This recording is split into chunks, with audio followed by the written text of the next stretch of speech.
Ladies and gentlemen, welcome back to Northern Perspective. Sorry for the impromptu kind of live stream, but something important happened yesterday at committee. So um, we we spin up live streams basically only when we need to, aside from our weekly live streams. So here we are. So if you are joining us now or joining us after the stream started, thank you very much for that. We appreciate you hanging out with us. Yeah, thanks for spending your Friday night with us. Committee live streams are always fun, and honestly, this takes us back to our roots, because this is where we really, I think, started to kind of come into our own when we started doing the ArriveCan live streams back in, I guess it was October of 2023. It was, funny enough, it was during the ArriveCan scandal, and Ryan had said to me that night, something really important happened in committee, and I just don't know if we're going to have enough time to Unpack it. Yeah, unpack it all, because it was a really good committee, and I don't know if we're going to have time to unpack it all and then edit it all and then post it. And I said, well, let's just pick it apart during a live stream. Let's see how that works, because then you don't have to edit it afterwards. And sure enough, that's what worked. So that's what we kept doing. And yeah, thousands of people decided to keep joining with us. So, and this was back in the days when Ryan was still working full time. So all of our work had to be done between about 9:30 and say midnight. We could sometimes get away with putting our son to bed a little bit early so we could start at 9, but yeah, we had like a 3-hour window to do all our work for Northern Perspective. Lazarus says, I legit thought it was Sunday when I saw the application. No, not for a few more days. We've been thinking today's Saturday all day because it was a PA day for our son, so he's been hanging out with us all day. So it's thrown us off a little too. And for some of the NP veterans, some of you may have been around for, I think, the infamous, I think it was a 5-hour live stream. It was like probably on one of the weekends, and that went a long time. But we don't anticipate this one to go that long. There's about an hour of testimony with our star commentary. Witness, yeah. It usually goes to probably, I'd say, between 2.5 to 3 hours with our commentary. So we shall see. Quickly, I'll get into the rules for the night, because it's a weeknight live stream. Unfortunately, we're not able to address general questions in the chat tonight, but please save them for us for Sunday. Come out to the Sunday live stream and please ask us then. William is here tonight. Barnaby's going to be joining us very shortly if he hasn't already, and then Jester's going to be along a little bit later. So we've got our 3 fantastic mods that you can also ask questions to in the chat. You can bounce your ideas off them. They're all very knowledgeable. And as for the rest of the live streams, we always have the same 3 rules. Number 1, please respect each other and the platform. Number 2, no selling, soliciting, or spamming in the chat. And number 3, please don't use profanity. As I said, our mods tonight are going to be William, Barnaby, and later on Jester. So please treat them with the same respect that you would treat us and each other. And please cooperate with them. They're here to make the chat a pleasant place. We're at 880 viewers, 418 likes. If you guys wouldn't mind ringing that doorbell and encouraging YouTube to push this out to more and more people, that would be great. Why are we here? We are here for the $9 million condo. Call it a scam? Scandal? It's a scandal. It's totally a scandal. I think it's a scandal. Yeah. The Condo. So basically, Justin Trudeau has a friend named Tom Clark who used to work for the media and, fairly famous TV personality. And we as in Canada, had this official residence of the Consulate General down in New York. And we've had that since something like, I think it was 1960. And it was refurbished in 1980. And the place is a palace. It's got walnut hardwood floors. Walnut is a really, really nice wood. It looks like the inside of the White House, basically, if you take a look at it. It looks really nice. And it was interesting because all of a sudden, after Tom Clark was made the Consulate General, now they needed a new residence. And wouldn't you know it, they just built this, or not just built, but there was all of these relatively new buildings on Billionaire Row. So all of a sudden, it was decided that they needed a residence on Billionaire Row, and off you go. Now, it's funny because they were making this place sound like such a dump that they needed to move. So, we're all envisioning these pictures of this dilapidated place and like falling rats apart. coming Yeah, out. I was gonna say rodents everywhere. And then in one of the previous committee meetings, they brought in the realtor who is managing the purchase of the new residence and the sale of the old residence. So at the time, that realtor probably thought that they were getting a so sweet deal because they would get commission on both properties. But then when they were getting called in committee, they had to make the old property sound really nice to potential buyers, because they hadn't sold it yet. But so bad that they needed a new one. So they were in a really tough position. So if you missed that live stream, go back and watch it. It was actually pretty funny. Yeah, Larry Brock went to town on this guy, so it was great. But then they brought in Tom Clark, and we missed covering the first one, where he had said, all of this was going on unbeknownst to me. I didn't know anything about it. And then they had another committee meeting where it turns out Tom knew a lot more than he was letting on. So they said, we would like to speak to Mr. Clark again, please. And we were looking forward to that one. And with everything happening this week, with Randy resigning, he was fired. He was fired. Let's fired. Be real here. I mean, you don't just give up a $300,000 a year job. Now, he's not unseated, like he's still an MP, but he lost a third of his paycheck. Yeah. So that's pretty significant. That's significant for anybody, but especially when you're making that much cash. Yeah. So so with everything going on, and we were dropping extra content just because of what was going on. We weren't able to do this last night, so we were doing it tonight. So anyway, here we go. Getting to some pre-chat activity before we get started. Barry Ransom, welcome to NP Supporter. Welcome aboard. And Suzanne, welcome back to NP Supporter. Thank you very much. Quentin Begamery with a $2.79 super chat. Where's my mouse? There it is. Stream on the Lauren Southern Committee meeting. We may get to that. We haven't been able to watch the whole committee meeting. We just got honestly just almost her Lauren's opening statement where she was spitting fire. So we may look at doing that early next week. We're hoping to, just depending on time. We've got a lot of family stuff going on over the next week and a half. Yeah. But we definitely do. Like, Lauren, I think, is the woman who got me interested in politics. And, I have such high respect for her. And, I can't say enough good things about her. Like, when I think of the kind of conservative woman that I want to be, it's Lauren. There you go. Rob Barkhouse with a $5 super chat. Thank you very much for that. I missed the committee live streams. Hopefully we can get more like the Lauren Southern recently. There you go.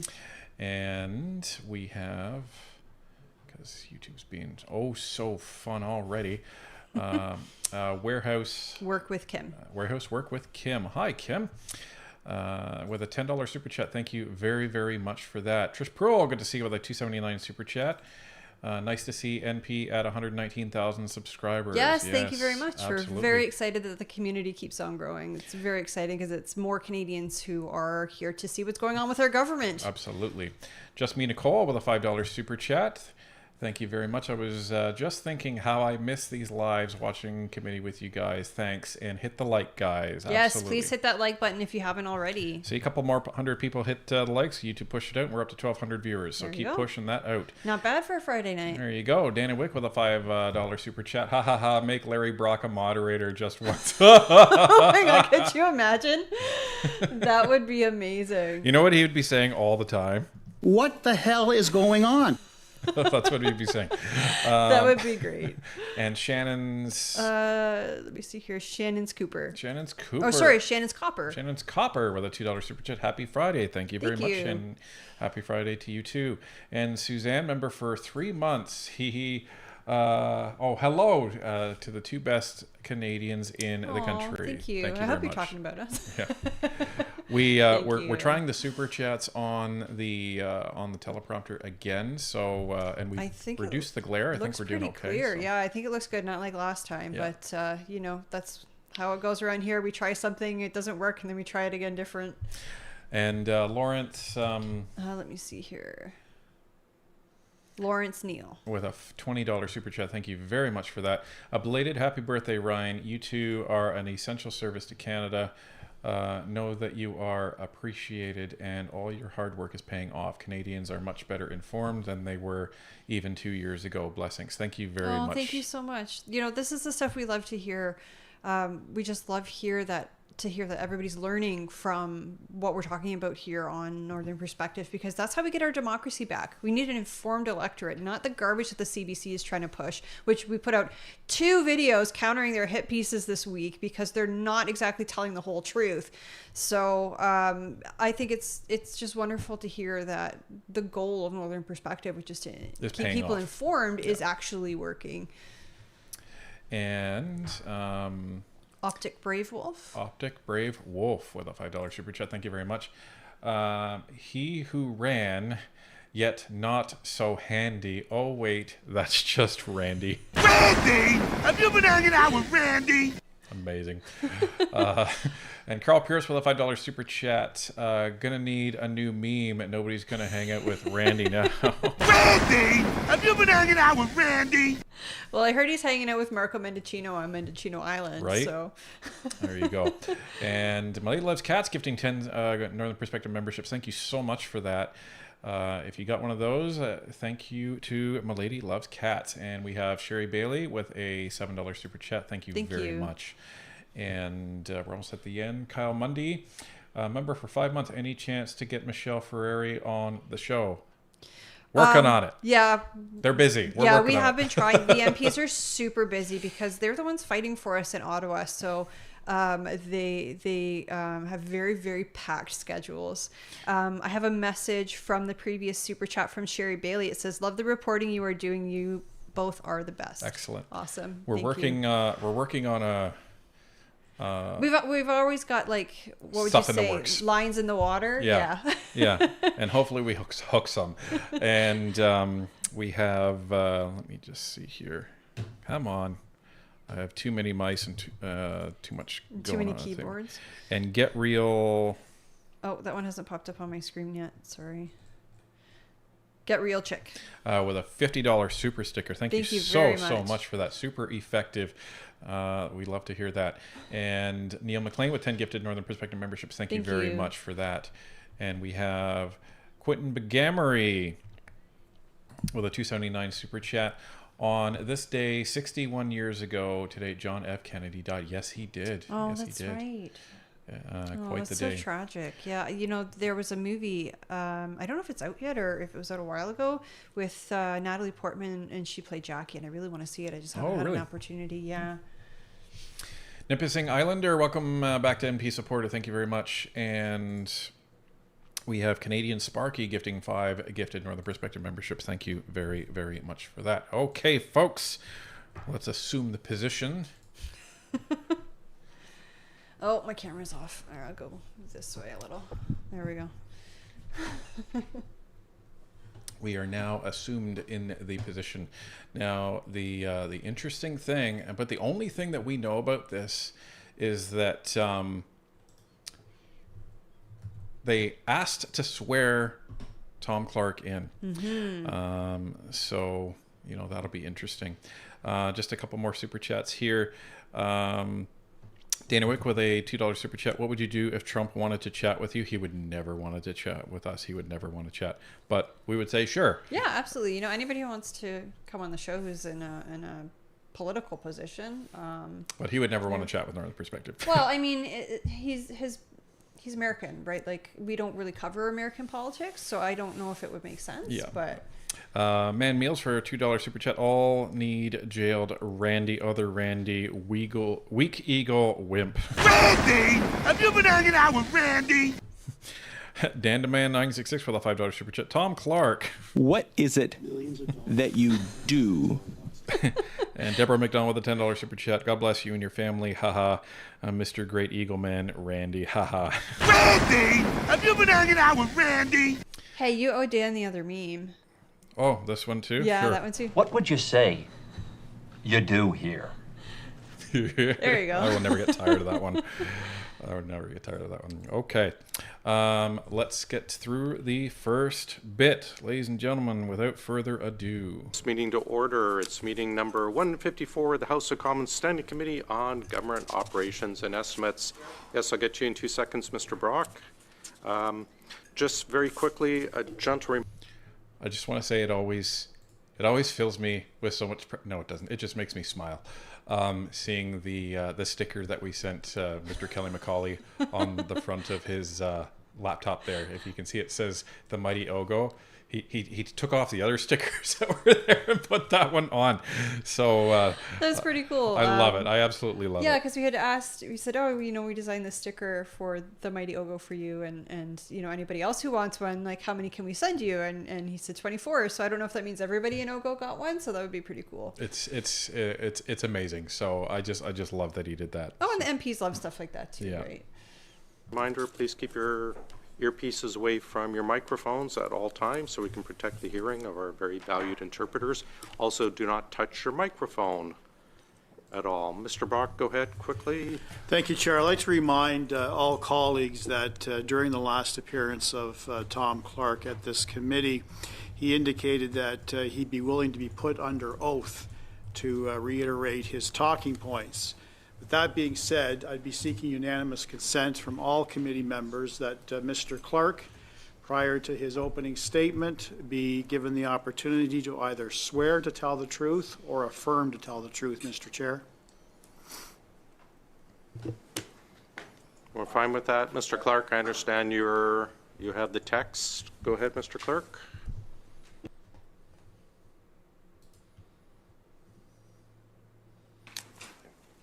Hello, Mr. Clark. Would you like to perform an oath or solemn affirmation, sir? Affirmation, please. Okay, so please repeat after me. I, Tom Clark, do solemnly, sincerely, and truly affirm I, Tom Clark, do solemnly and sincerely affirm and declare the taking of any oath is according to my religious belief unlawful. and declare the taking of any oath according to my religious belief unlawful. And I do also solemnly, sincerely, and truly affirm And I do also solemnly, sincerely, and truly affirm and declare that the evidence I shall give on this examination and declare that the evidence I shall give on this examination shall be the truth, the whole truth, and nothing but the truth. shall be the truth, the whole truth, and nothing but the truth. Thank you, Mr. Clark. Thank you. Thank you. Okay, so what does that mean? That means that should Tom Clark lie, he faces Perjury, right? perjury, Yeah. potential charges of perjury, and contempt, definitely contempt of Parliament. So the stakes are a lot higher than if they would not have sworn him in. So that's very, very important. And they've the first time we saw them do that was with Mindone. Yeah, that's right. I mean, when you go to committee, you are expected to tell the truth. But when they swear you in, it's like a level above that. It's like, you have to tell the truth anyways, but we're going to make sure that you know you have to tell the truth. Well, and they don't do it a lot because they haven't needed to. And I remember when they were doing that with Mindone, they were kind of sorting out what it was because it hadn't been done in a long, long time. And now they've done it like at least three or four times. I think they swore in Christian Firth as well. Yeah, and now Tom Clark. So. They usually don't because it's just expected that you're going to tell the truth. Yep. So it's almost like they're saying we expect that you might not be telling the truth, and we want to make sure that you are. Irish Mist, member for 12 months. Thank you so much for sticking around, Irish Mist. Good evening, NP Nation. Tanya and Ryan, thank you both so very much for keeping us educated and informed.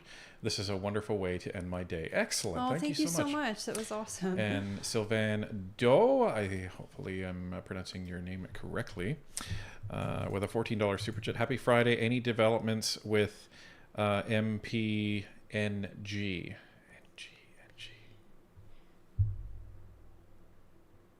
NG. Why am I drawing a blank? Who's got a last name G? Janice. That's Garnet Janice, though. Okay. Barnaby. Find out who NG is. Thank you very much. And then we'll answer the question. Alice Avonlea, member for 13 months. Thank you so much for sticking around, Alice. Surprise Friday live. Can't stay too long. Tomorrow the synagogue calls early. My heart is with you all. Thank you very much for you know what? in. Sorry to interrupt. We're dummies. It's Mary Ing, not initials Oh, NG. Ing. MP Yeah. Ing. Yeah. Yeah.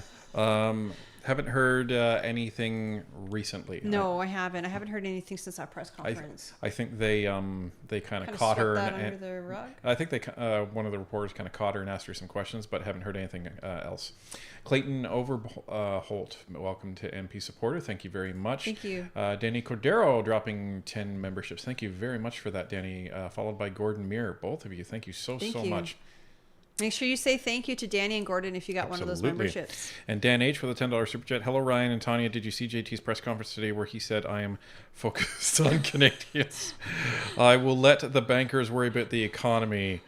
Good Lord, we need an election. So I didn't see it, but I had read the quote somewhere, probably read it. And I just, the things that come out of that guy's mouth, they're just so ridiculous. And I can, you know what? This is how he said it too. I'm focused on Canadians. I'll let the bankers focus on the economy. Is that how he said it? Oh, I haven't seen it, but I will bet $100,000 that's what he said. No, you don't have that kind of money. I will. Well, I'll bet $100,000 of Justin Trudeau's money that's what he said. Olga Blonsky with a $28 super chat. Thank you so much. Thank you again for all you do. Off topic, hubby and I went to the grocery shopping that we hope will last us till the new year. So to show you a $354.24 bill shows HST of $6.87. Not a huge savings if you ask me. No, and that's because you guys bought fresh, non-processed stuff. So, and you're probably going to freeze a lot of it, and that's probably why.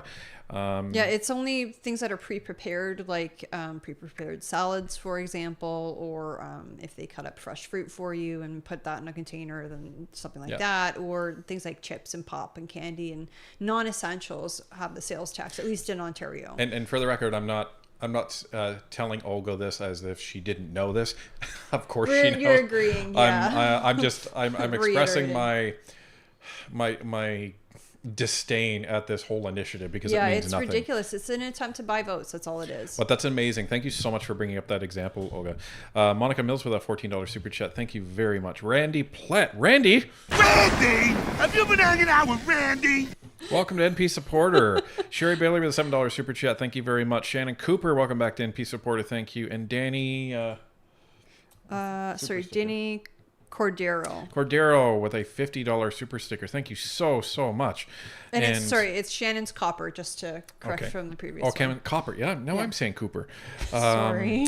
Massive Aggression with a $10 super chat. The truth is subjective when you were in the club. And Deborah McDonald with a $50 super chat. Thank you so much. I can't find a PP for PM bumper sticker. Nope. Cannot find one. I want one.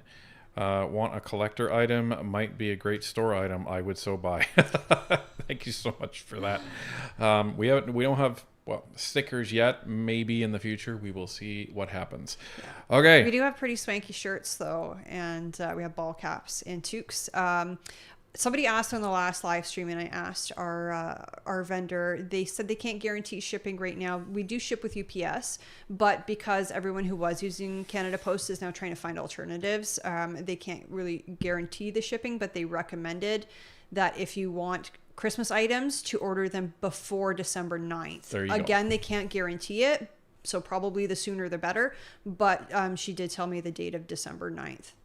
Okay, let's see what happens. Very much, Mr. Clark. Welcome back. We'll start with a 5-minute statement from yourself. Go ahead, please, sir. Thank you, Mr. Chair, and good morning, members of the committee. I'm pleased to be here in support of the committee's important work to ensure the full accountability and transparency of government operations, including those of Global Affairs Canada. Today, I will speak to my role as Consul General to New York and clarify any remaining questions you may have.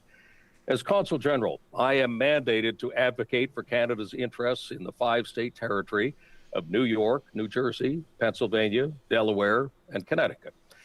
This region has a combined GDP of more than $6 trillion and two-way trade with Canada of more than $200 billion a year. The consulate is one of Canada's most important missions in the United States and in Canada's global network abroad. Une résidence officielle est l'un des éléments. An official residence is one component of the diplomatic toolkit used by countries around the world. For the New York consulate, events hosted at the official residence foster partnerships between American business and political leadership and Canadian federal, provincial, and business leaders. With the world focused on the changing administration in the United States, these relationships and the economic opportunities they generate are more important than ever. Upon my arrival at the consulate in February 2023, I began hosting events in the official residence to build these networks and create opportunities to advance the political and economic interests of Canadians. As we have learned, Canada's official residence in New York was purchased in 1961 and last renovated in 1982, more than 40 years ago. While hosting events at the official residence to advance Canada's interests, I observed that the property could not appropriately accommodate guests with mobility issues and posed challenges between the family and representational space. I was informed that these concerns were in line with deficiencies reported to Global Affairs Canada headquarters since 2014. In my testimony, I did not provide input to the headquarters-led multi-year process to address the deficiencies of the official residence. With respect to previous questions from the committee regarding a report prepared by the department's Property Bureau in April of 2023, I want to be clear that I was unaware that any mention of my observations had been included as part of the mission's input to the property team. Any mention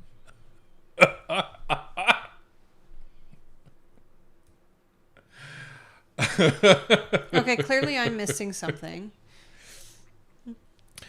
Well, Take a breath. okay, so this harkens me back to an episode of Judge Judy, where you have a police officer, and many of you who are Judge Judy fans would probably know this. There's a police officer providing testimony about the defendant, and the defendant is a young, what looks like spoiled little brat, who filed a complaint against the police officer, and that's on his record. And so she had said that he had, done all these things and said all these things to her and acted inappropriately and all this stuff. And then Judge Judy says to the police officer, I understand you have a tape recording of this. And she's like, I was unaware there was a tape recording. As in, I wouldn't have lied if I had known there was a right, tape recording. Right. Okay. So this is Tom Clark So that's saying, what you're. I okay. wasn't aware that my remarks were being included in a report. I wouldn't have said them otherwise. I wouldn't have said that I didn't say anything otherwise. So this is the thing. He said that he didn't really say anything, but yet he did because it was all included. So busted. Like, that's all we have to say about that. So that's why I'm laughing. Anyhow, I do want to say though, I forgot what a voice for radio that Tom Clark has. Oh, he has a That's phenomenal That's what voice. he used to do, right? Like he was a broadcaster. Yeah, I think he was an anchor on CBC. Like, he sounds like a radio personality or like a TV personality. He's got the voice for Whatever you think about it, he has a golden voice. Yeah. Like, it's a phenomenal voice. Deborah McDonough with a $50 super chat that I already read. So there you go. Thank you very much for that. Thank you again. And Wife of For Life with a $10 super chat with Randy. Randy! Have you been hanging out with Randy? being investigated. I keep picturing Anderson. Mr. Anderson. Mr. Anderson. Being questioned as well, asking for his phone, and then being told, "Tell me, Mr. Anderson." Mr. Anderson. Mr. Anderson. What is a good phone call if you're unable to speak? That's from The Matrix, isn't it? Yes, it is. Yes, I remember that. That was a great one. Way for That came out when I was pretty young. I think it came out in '99, so I was only, I guess it would have been 12, but my younger sisters weren't allowed to watch it because I remember them being kind of scared of it. Métis Viking with a $5 super chat. Tax-free junk food but can't afford bread. Libs are at the point of let them eat cake. You got it. And Goko Donnie dropping 20 Northern Perspective memberships. Thank you very much for that. Thank you. Canadian Commando, good to see you with a $5 super chat. Thanks, team, for all the rapid response this week. Bravo, Zulu. What is it that you do? I will say we were on our toes this week with all the content that was coming out. It was insane. Our week was just like packed. It was exhausting. It was packed. Not yeah. gonna lie. Yeah. Listless receptionist member for 11 months. Our NP mugs happening soon. I always talk about you guys. What you guys are up to with my morning coffee. Great job, NP. Thank you. They won't be ready for Christmas, that's for sure. It's something that we've kind of had to put on the back burner. We haven't completely said no, but it's not something that we're actively looking at right now. We're hoping that we will have more time to dedicate to it in the future, but it definitely won't be a Christmas item. Justin Brown with a $7 super chat. I think the unintended consequence of the NDP flip-flopping is their demise. They have cried wolf far too many times. Right? Yeah, 100%. Right? You were bang on. Their base must be getting tired of it. And Ogoblonsky with another $28 super chat. Oh, I understand what you mean, Ryan. And the reason I know is because you and Tanya are doing such a great job educating myself. And as I share your podcast with others, they are also learning. So again, thank you so much. Thank you very much for actually letting us know. Thank you. I'm glad it came across properly. Peter Witten with a $10 super chat. It was on this day in 1963 that Aldous Huxley, C.S. Lewis passed away, and JFK was assassinated. Something to ponder. Sometime there are higher powers speaking to us. Yeah, it makes you wonder, right? That sometimes there's like days almost where you wonder if God or whatever higher power you might believe in just is like, okay, I need to take these people on this specific day. And we're still about 600 likes behind, folks. So if NP Nation can get on top of that, that would be wonderful.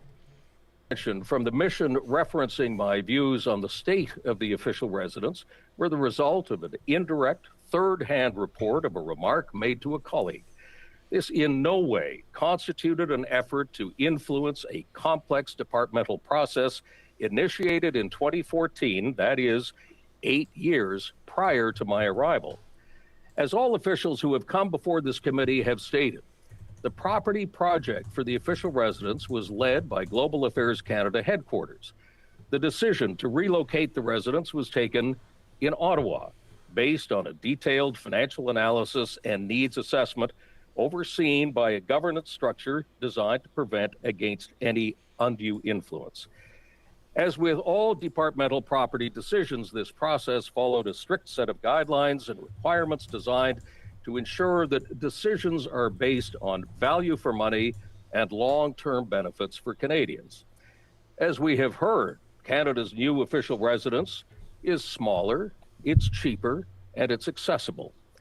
In closing, I did not seek, nor have the opportunity to exert influence or direct the department's ongoing consideration of the residence, nor did I exert any influence or direction on the purchase of the new residence. Thank you, Mr. Chair. Thank you, Mr. Clark. We will start with Mr. Barrett, but please, I'm going to remind everyone, because we have short time with Mr. Clark today, to please watch your clocks so we do not go over time. Mr. Barrett, the floor is yours for 6 minutes, please. On November 5th, news broke about your involvement in the purchase of the $9 million condo on Billionaires Row. And then, having been found out, you sent a letter, and the letter said, I was not aware until media reports this week that the comments made in passing to a colleague had been reported by the Consulate General to the Global Affairs Canada property team. Let me give you an example of a comment made in passing, Mr. Clark. Hey, that meeting didn't go so well. Now, let me give you an example of someone who holds the most senior position at an organization telling their team that the facilities for them to live in and for them to work in were insufficient. And that's what you did, sir. Isn't that right? Wow. Man, I love Barrett. He's our ethics critic, so he takes this stuff extremely seriously because that's his job, but also because, I mean, that's the job of the Conservatives, right? To hold everybody on the government side to account. But he does it so well. Yeah. He does it in such a way. He could have been a lawyer easily. Oh, for sure. Easily. For sure. And it says something that they send him in to committees along with Michael Cooper, along with Larry Brock, the two lawyers, yeah. right? So it's he does just such a phenomenal job, and it's really a treat watching him like tear people apart. So, but Tom. you know, well, I was gonna say he's such a nice person, like in real life when you get to meet him. Yeah, he's super nice. He's super nice. But that's how most of these Conservatives are. If you do have the opportunity to meet any of them, they're just such wonderful people, and they care so much about this country. They are just going after anybody who is wasting taxpayer money, who is doing things that are corrupt. Like, they want that garbage to stop. They have no time for it. Right. So, hey, public service, wouldn't want to be you when they get in government and see all the crap that you're doing. Just like news broke this week that, remember the 110 people in the CRA that were found out for taking CERB when they shouldn't have? Yes, because they were employed. Yeah. So it turns out there's an extra 770 of them. Oh my goodness. Are you serious? Over 800 CRA employees were defrauding the Canadian government because of the CERB That payments. upsets me, because that many in an organization that, how many people you think might be in the CRA? A couple thousand? Couple thousand, 10,000 maybe. So, but point is, that wasn't an oops, I misunderstood. That was, in my opinion, that seems like it's I don't think I'll get caught, so I'm going to do it. This is the thing that really irritates me, and most likely irritates the Conservatives about all this stuff, because as soon as the pandemic happened, it's like everyone said, oh, no one's going to notice this. Yeah, everybody just treated it like a cash cow. So, Stacy, member for 15 months. Stacy's been around for a long time. Thank you so much. Love this channel. You were definitely on top of everything going on this week. Thank you so much. You're so welcome, Stacy. Goko Donnie with a $20 super chat. Guess who has a new loaner truck and is back to work? Modified, awesome. But working. Squeak! Awesome. I hope you're feeling a bit better too, because that sounded like a pretty nasty injury. Yeah. And Casper H gifting 10 Northern Perspective memberships. Thank you so much, Casper. Thank you, Casper. Okay. And hit that like button for us, please. Tom? Isn't that right, Tom? Mr. Chair, as previous testimony has shown, the concerns about the official residence, let's call it the old official residence, have been around since 2014. I was be there, Mr. Clark. The difference, sir, is that you got the job and then the condo got bought. That's the difference. This isn't about what happened 8 years ago. What we need to know, sir, is why you didn't tell the truth. Sir, why you lied to committee the last time you were here. Why did you do that? Mr. Chair, the evidence that I have given this committee has been consistent with the evidence that every other witness has given to this committee. It is straightforward and it is simple. That's not true. And let me display for you some of the evidence that comes from your own department. First of all, there's the ATIP that was the subject of that November 5th story that was published. And in it, it says, the current CNGNYHOM, that's you, expressed concerns regarding the completion of the kitchen and refurbishment project and indicated the unit was not suitable to be the Consul General's accommodations, and it does not have an ideal floor plan for the Consul General representational activities. That's not what you said when you were here last time. And you were asked pointedly. And, you know, one of the Liberal members helpfully asked, did you at any time talk to anyone regarding a desire for relocation? Mr. Thomas Clark, quote, never. Well, now we know that's not true. We know, in fact, that you did make the comments.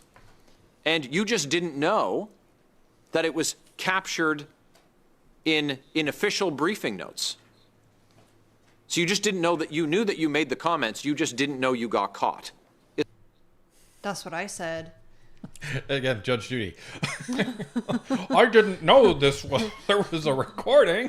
Right. I didn't know there was going to be actual evidence used against me. That's not fair. But you can tell he knew he was kind of screwed there, because he's like, well, you know, the evidence that I gave was consistent with all of the other evidence that everybody else gave. No. Barrett's like, no. I don't know if you think that's what an autocorrect is, but that isn't that. and yeah. I can explain it to you, but I can't understand it for you. It was very straightforward. So there you go. I'm going to try and use that one as much as I can tonight. Yes, please. Anyhow, Taylor Made with 5 Get to Northern Perspective memberships. Thank you very much for that. And Steve Gregory with a $20 super sticker. Thank you so much. Thanks for being you. I love these. Thank you. I love these pairs that you. The dancing pairs, yeah. And Just Be Nicole with a $5 super chat. Tom Clark needs to go back to work for the CTV. He can lie to his heart's content there, like most of them, right? Like, he might as well go back with the people that he's used to. So, anyway, let's hear it. Isn't that right? Mr. Chair, as every other witness has testified, and as I have testified, this process has been going on for a long time. As I testified to this committee, I did not ask for or request a change of residence. I will restate that now. But this has been a process that has been led by Global Affairs Headquarters Proper Division in Ottawa. Sir, let me tell you, when the head of the organization, and you described the importance of the mission, of which you're the head of. You described how important it is. For you to get things done, I don't imagine you need to directly instruct individual members of your team to do them. You need to identify that there's a problem, and then the team engages to solve it. This is an excellent point that Barrett makes. Because it's probably like that in any high-end position like that, right? I've been there, right? Like, I've been there. Like, you manage a department, so you don't have to, go down to Bob in coding and be like, okay, Bob, this is exactly what I need you to code. I've also been the guy that this has been said to, right? So I've been in situations where my boss says, here's a situation. So I used to manage the end user support group. So basically, these are the IT people who fix all the computers in the organization. And what we would also do is we would run the company town halls. So we would operate the camera equipment and the lighting and stuff like that. So in my first couple of weeks, when I was brought in, there was a town hall, and after that town hall, and the town hall was garbage, my boss pulled me aside and he said, "This is the state of the town halls." And I said, "Message received."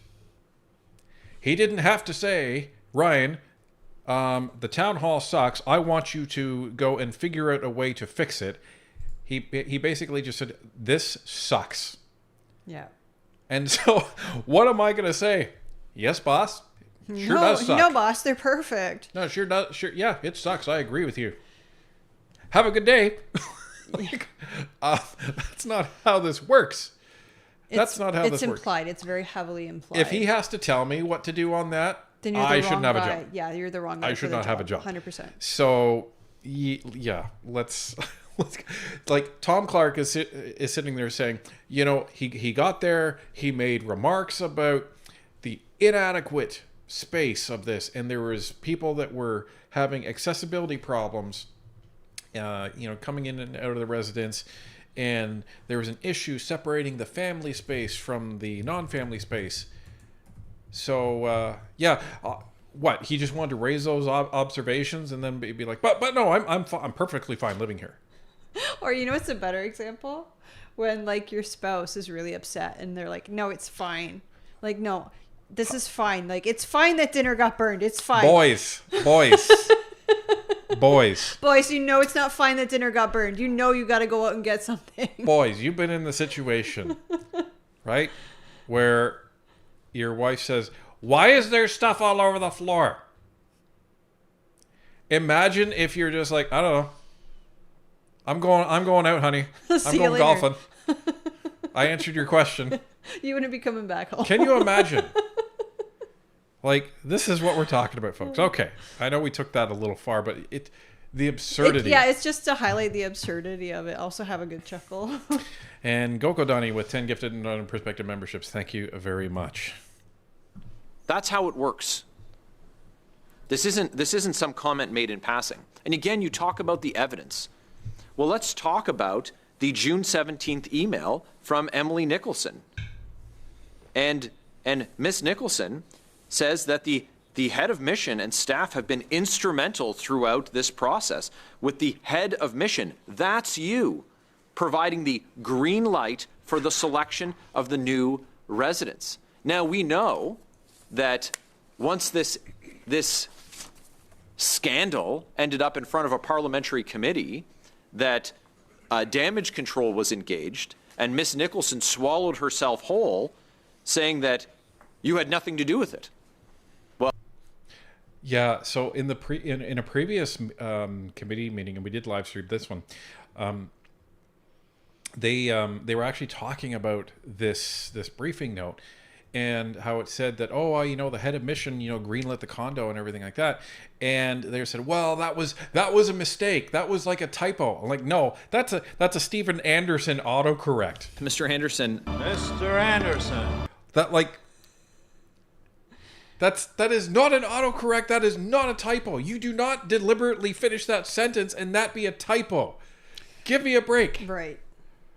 But this is when you're completely cornered, but you are still required to lie, this is what you end up doing. And it just sounds absurd because it is absurd. Like, Jim. Oh, come on! That's it. That's it. Well, I imagine when she was trying to save her job, that's exactly what she would say. But there are now multiple data points that didn't come from admissions from you or your staff, but came from accessed information demands and document production orders from this committee that revealed that you were involved, that your champagne tastes weren't being met with the recently modified shared representational space at the mission, nor with the multi-million-dollar condo on Billionaires Row. Okay, Barrett makes a really good point, and he kind of glossed over it, but it's really, really important for everybody to know. So there was a recent space that was acquired that was to be shared by the UN ambassador that Canada has and the consulate general. And what was this space to be used for? Conferences and stuff, right? Conferences and events, right? So this whole malarkey of them saying, oh, well, it wasn't, the residence wasn't adequate for hosting events. Well, it doesn't matter because you were supposed to be hosting these events over at the UN space. Right. And I think the excuse for that was, it was too far away, wasn't it? I don't even think that they had an excuse for it. Okay. I think their excuse under their breath was, well, the other world leaders, have these fancy residences on Billionaires Row, and I don't want to be one of the kids with, the poor man's jeans. So I want a nice pair of jeans so that people will come over and play with me. But it's perception, right? These guys are arguing that, we need to give off this perception that Canada's this big wealthy country and blah blah blah. But what it gives off the perception of is that we're spending taxpayer money for stuff that we don't really need because we've already got it. And it's during a time where there's an affordability crisis in the country, where people are losing their homes. There's over 300 foreclosures a day in this country. That's insane. Well, and Tanya nailed it. Let's just say, for example, let's just say that everything that they're saying is correct. That, this is essentially cost neutral. It doesn't matter because it's the perception that is the issue.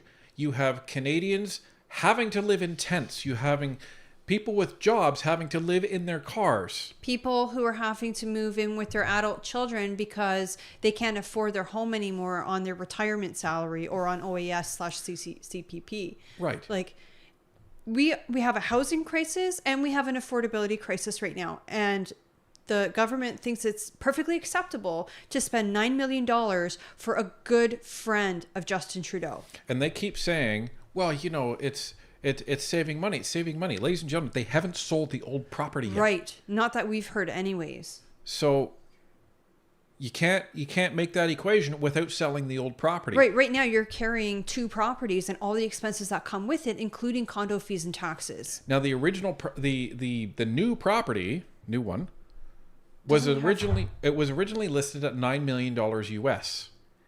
Canada bought it for like $6 million. Something, yeah.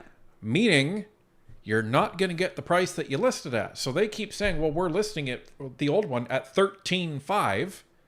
They're not going to get that. They're acting like they've already got that $13.5 in pocket, and they don't. The only difference, if I'm recalling correctly, is that they don't have to pay taxes, or they don't have to pay as much in taxes on the new residence because of because it's a consul general residence. Yeah, it's in the Vienna Convention. Yeah. So anyhow, it's just like Justin Trudeau's sales tax holiday thing that he's talking about. You see them like putting all this out in the media, press conference and everything like that. The bill hasn't even been drafted yet. Never mind approved, never mind rolled out. And we've seen ads already for stores selling the items that were on the list, saying like, oh, buy it now and then you can return it and get the HST back. Yeah, bring in your receipt later. It's like, how do you even know it's going to happen? Right. Anyway. Everyone having fun yet? Welcome to committee. Curtis James with a $25 super chat. Seen you both this week at the community center with your son. Where were we with Vincent? For swimming. Yeah, yes, probably. Awesome. You should have said hi. Starstruck when I seen you both. Thank you personally. Thanks for helping better understand our government. Thank you for the education priceless. Oh, it's our pleasure. Come up and say hi next time. Yeah, no problem. No problem. We're just normal people. Don't worry about us. Well, I mean, we're a little weird, but And thank you to Goko Donnie for gifting another 10 gifted Northern Perspective memberships. Thought that was a repeat. I don't think that's a repeat. I think that's a new one. Thank you so much. Thank you, Goko Donnie. My last 30 seconds, sir. We know that you're not going to resign for having bought a $9 million condo on Billionaires Row and having personally initiated that process. Will you resign for lying to a parliamentary committee? Oh, Mr. Chair, what the evidence I have given to this committee consistently is the truth, the whole truth, and nothing but the truth. Too bad the facts don't back that up. Thank you, gentlemen. We'll now go to Mr. Jari for 6 minutes, please. Barrett gets the last word.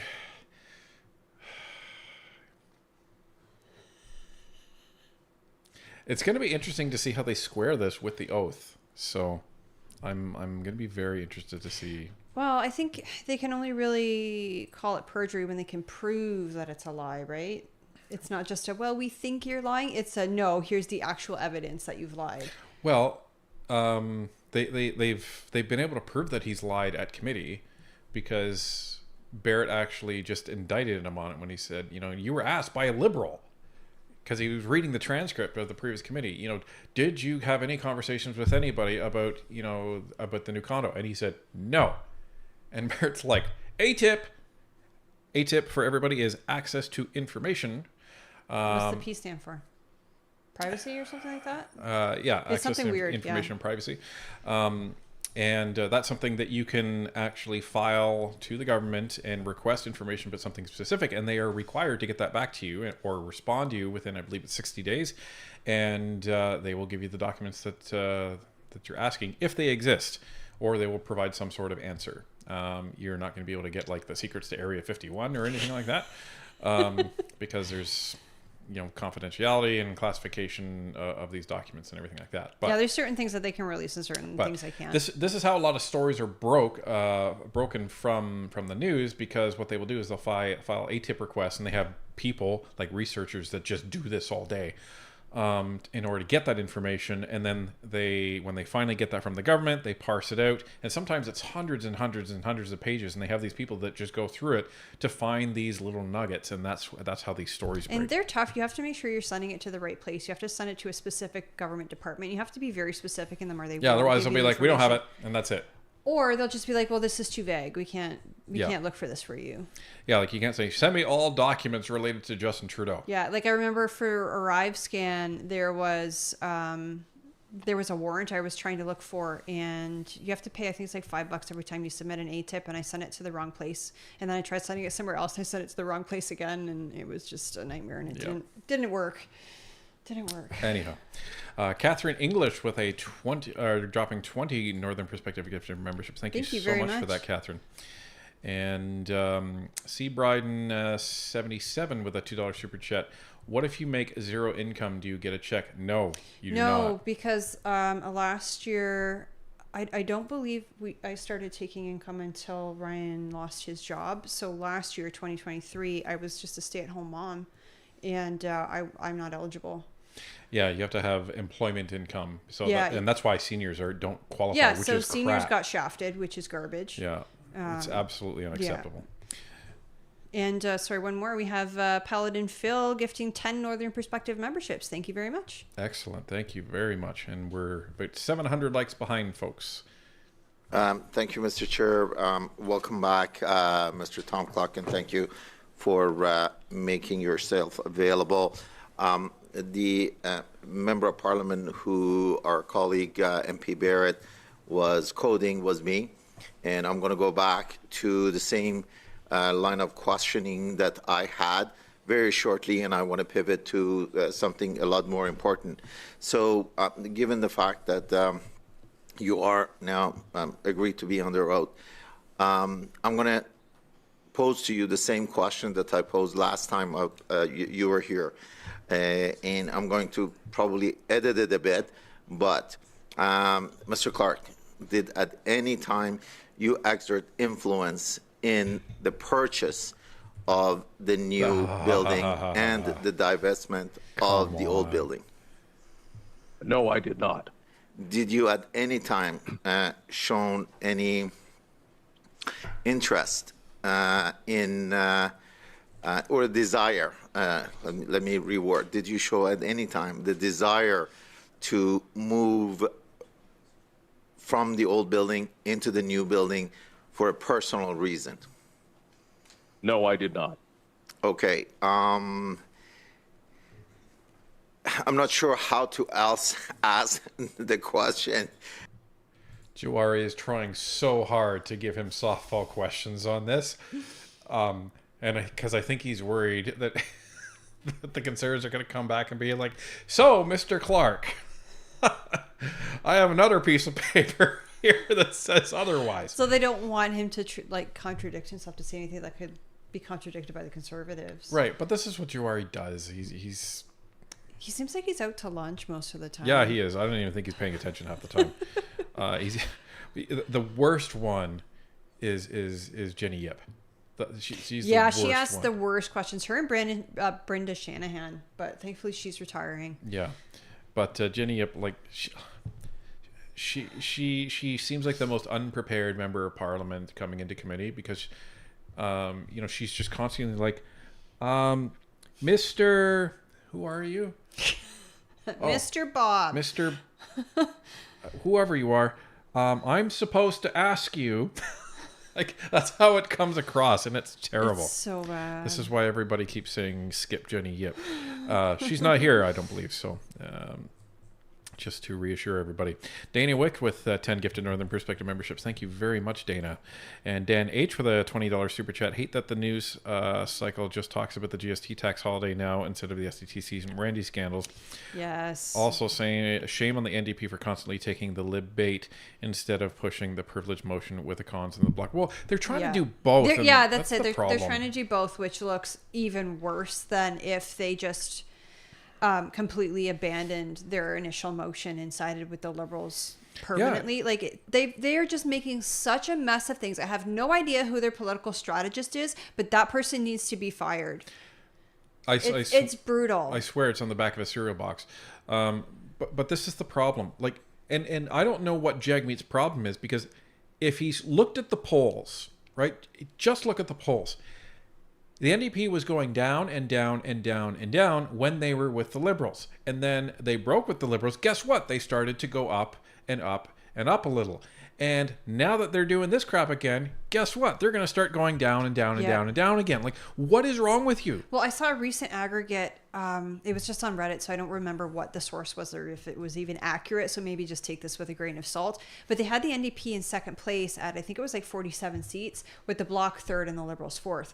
But with this move, I think it's going to drive them even further down, because who is this tax break going to benefit? Well, it'll benefit families. It'll benefit the middle class. But I think most people in the middle class are smart enough to understand, like, this is a vote buy, right? This is to buy your vote.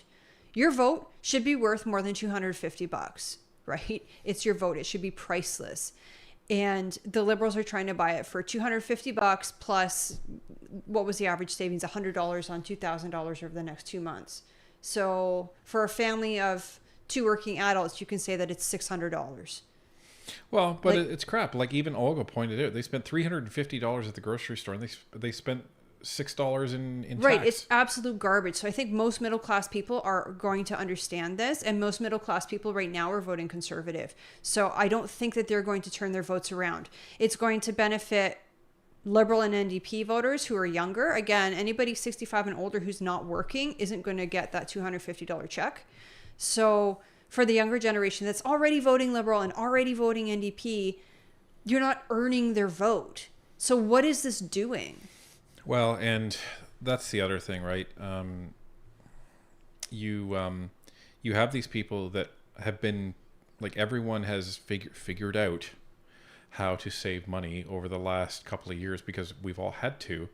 And, you know, a lot of people can't go to restaurants anymore. So a lot of people are trying to just buy things and freeze them. You know, that's what we do. Like, if ground beef goes on sale, I just make like a whole bunch of shepherd's pies and freeze them for like 6 months. Right. And it's all fresh stuff. And guess what? You don't pay tax on it. So, like, and then they're like, oh, look, you can buy tax-free alcohol. Thanks.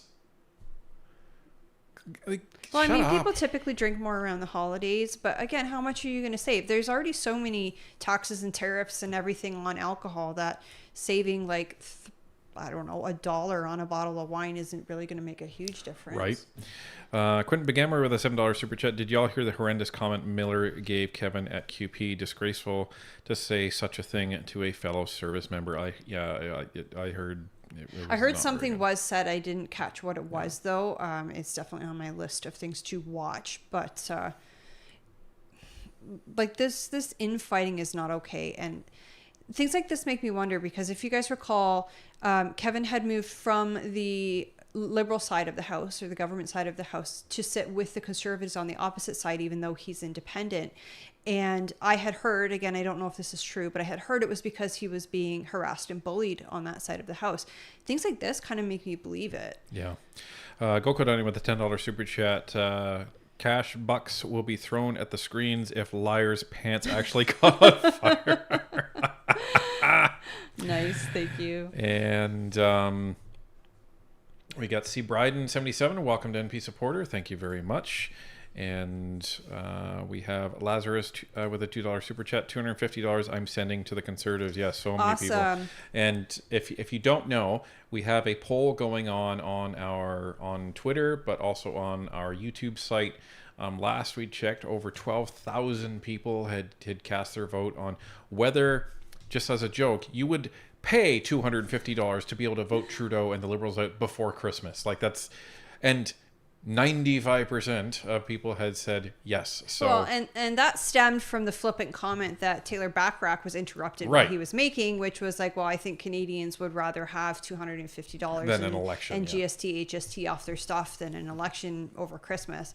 One other thing I do want to mention, because I didn't know this until recently, is that if you are serious about donating to the Conservative Party or any party for that matter, you have a certain limit every year that you can donate, but there's also different levels within the party. So if you donate to the main party, like the Conservative Party of Canada, for example, you can donate your maximum amount, but you can also donate to the riding level.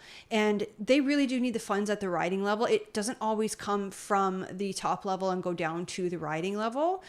So if you are involved in an EDA, you can donate directly to your EDA or to your MP if they're part of that EDA, or to your candidate if they're part of that EDA. And it really does help them at that level. It can help them get things like tents for festivals. It helps them print their literature. It helps them get signs, swag and things to give away, like pens and pins and stuff like that at festivals. It helps them put on their own events to be able to drum up interest. So, and you can do your maximum at like the top level, and you can do the maximum at the riding level as well if you're looking to do that. Yeah. Dan H., welcome to NP Supporter. Thank you very much. Did the Prime Minister at any time, did you have a conversation with the Prime Minister to say, hey, look, it's time for me to move? I never had a conversation with the Prime Minister about the old residents or the new residents at any time. That's them. That's not us. He doesn't have his mic on. It's not red. Put it into the report that we are hoping to publish very soon. I want to go back to another line of questioning. About 2 weeks ago, we had an election in U.S. and as you clearly indicated in your opening remarks, $6 trillion of trade, twice the GDP of Canada. $200 billion of trade coming just from your office, and that's almost 50% of our government budget, if you want to put it into perspective for Canadians, twice the GDP of Canada, and 50% of the government's budget is something that you're managing. Can you tell me what you've been doing for the past 2 weeks as a result of this change to get ready? My team and myself have been extremely busy, as you can imagine. This week alone, I was on a 2.5-day outreach trip into Pennsylvania, which took me to Erie, which took me to Pittsburgh, multiple meetings in both places. Right after this testimony, I'm off to Philadelphia for more meetings and giving a speech tonight in Philadelphia. Our object right now is to talk to as many people as we possibly can in the United States, fulfilling our mandate here of promoting and protecting Canadian interests in the United States. And to give everybody an idea of the 5 states that I'm responsible for, in 4 of those states, 4 of the biggest states, Canada is the #1 customer of all those states, far and above, beyond any other customers around the world. That is the level of importance that Canada has in this region, and that is what we are continuing to promote and to protect. Thank you. How closely are you working with the committee that the committee of the ministers, that the cabinet ministers, that the Prime Minister has put together? How closely are you working with them vis-a-vis your jurisdiction? So what I do is I feed information and analysis and intelligence through a system. So I don't deal directly with the committee, but I deal with our ambassador in Washington. I deal with global affairs in Ottawa, in what we call the NGM. And it is my job to provide advice to the government, but through the structures that are in place. So I don't directly talk to the cabinet committee, nor have I. I don't talk to cabinet, but I do feed information. I'm sure our G7 partners are also preparing for this transition within 2 months, and I'm sure there are a lot of conversation going among consulate generals. Okay, so many of you are probably like, why the heck? Like, this is boring. Why is he talking about this? There's actually a reason, in my opinion, why these questions are being asked.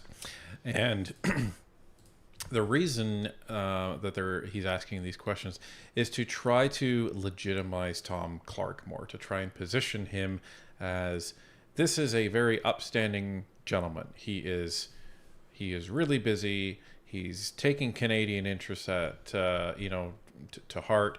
He's meeting with all of these people. He's working hard for Canada, and therefore his credibility should not be impugned and it should not be questioned.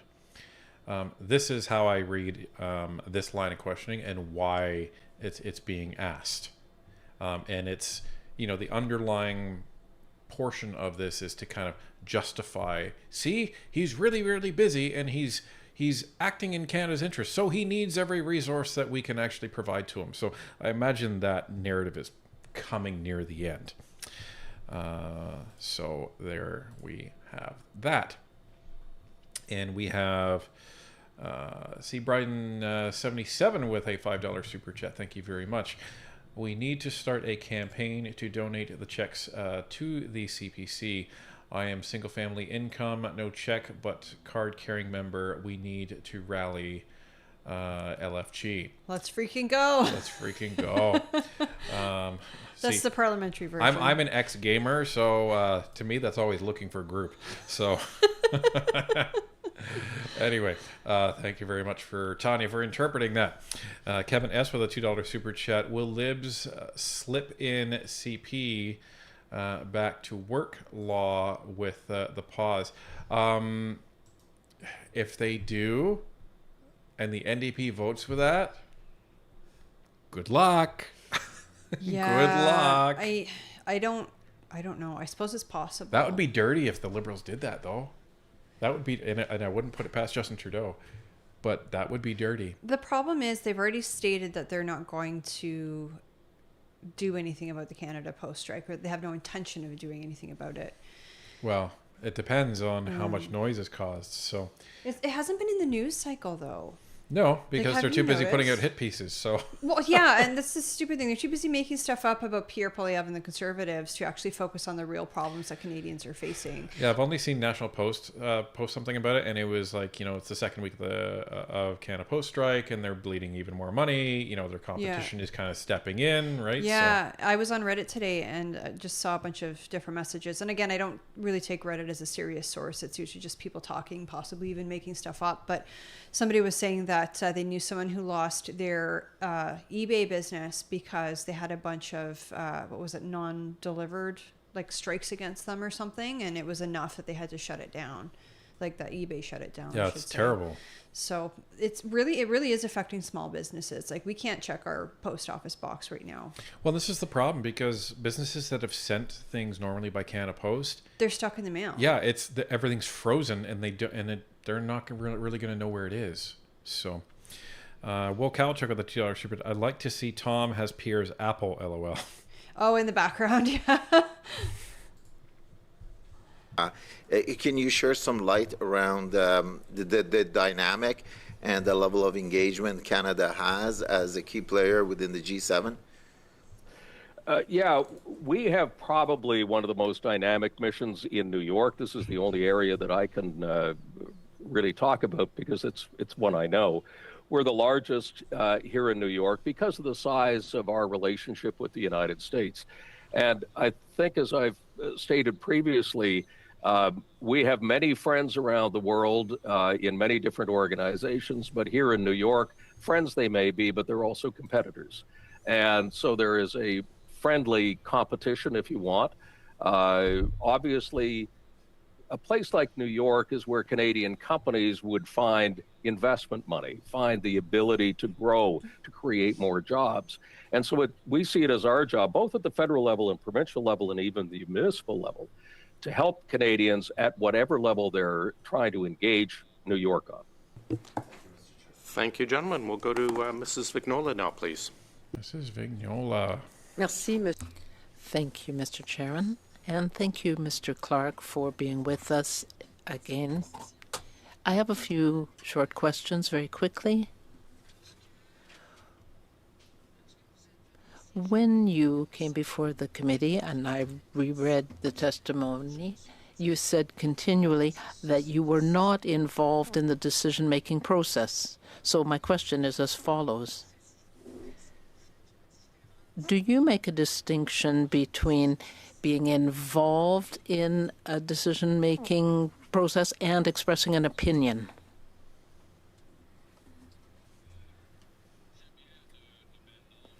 I like French very well, but just to be more clear, I will speak in my mother tongue. I don't make the distinction on a operational basis. In other words, the decisions that are made by divisions in Global Affairs Canada, I have nothing to do with when it comes to the property. In terms of comments that are made, casual comments that are made about whether it be the office, whether it be the residents, I don't see a connection between those two. And certainly, they were never, ever intended to try and sway anything. And Madame, I just want to repeat very, very quickly, at no time did I ask that we change residences. And I think that's an important point. Oh, come on. No, I just showed up and was like, This residence sucks. This is unacceptable. I hate this place. It's inadequate. It's inadequate. This isn't gonna work. It's not accessible. How can I throw my 4 o'clock raves in here? This isn't gonna work. Mr. Clark, do you want to move residences? No, this is fine. I hate this place. Well, then you can leave. No, I'm okay. Oh, come on! Like, come on. Like, and then he says, "Oh, well, yeah, they make their decisions over there, but I may make passing comments." Okay, so you're the main guy. You're the head of the mission out there, and do you really think that the people that are supporting you all the way back to Global Affairs are going to hear you say, well, this isn't adequate, this isn't adequate, this isn't adequate, this isn't adequate, this isn't appropriate, and they're just going to be like, tough luck, Tom? Or are they going to be like, you live here now? Or are they going to be like, oh, did you hear what the Consular General said? It's not adequate. That means we have to move. Come on. It's a joke. Like, this is where he's trying to get around his, well, I may have said it, but it didn't mean anything. Didn't mean anything. Give me a break. Anyway, I'm trying to find my mouse here, and it's kind of being silly. Okay, we have Canadian Commando with a $5 super chat. Well, look, I already told you I deal with the goddamn customers, so the engineers don't have to. I have people skills. What the hell is wrong with you people? What's that from? That's from Office Space. Oh, I haven't seen that movie in forever. I know that's where the meme comes from. But yeah, that's who's opposite these guys. Oh. What would you say you do here? That's literally what he says in response. Oh, got it. Okay. I haven't seen it in a very long time. Probably since you and I first started dating, because that was, I think, one of your favorite movies at the time. Clearly, we're going to have to watch Office Space. I can't believe you've never seen this movie. We have to watch it right now. And you know what? That movie will be it'll be relevant forever. Relevant forever. And C. Bryden 77 with a $5 super chat. The tax holiday starting on December 14th is a ploy to delay purchases until the Canada Post strike is over. Oh, maybe. That's clever. It could be. Do you think? Maybe. Most I don't know if they think that much about things. But most people are most people that buy things online, it's coming via some sort of shipping courier. company anyway. Like, But if you buy things from a different country, then oftentimes they'll send it, like, say, USPS down in the States. And then when it gets to the border, it turns into Canada Post. could be. So, it depends. I don't know, though. December 14th is kind of late for online shopping for me anyways, but... Paladin Phil with a $10 super chat. Canada Post on strike, and the Libs want them to be part of the quote-unquote assault weapon buyback program. Yeah. Interesting. That would be weird. I thought maybe you wouldn't be able to send dangerous send your assault weapons supplies through the mail. Yeah, Yeah, well, there's certain things you can't send, like specimens and things like that, right? Well, there you go. And chemicals, for example. You can't mail everything, right? KS with a $10 super chat. Thank you very, very much for that. Much appreciated. And Tom Sorge, hopefully I didn't butcher that, with a $70 super chat. Thank you so much for Thank that, you, Tom. Tom. Really appreciate your hard work and transparency. So glad you made the hard choice to start NP full time. Thank you. It was... It was hard, but it was a non-choice choice. So, but here we are. okay, off we go. Merci. Thank you.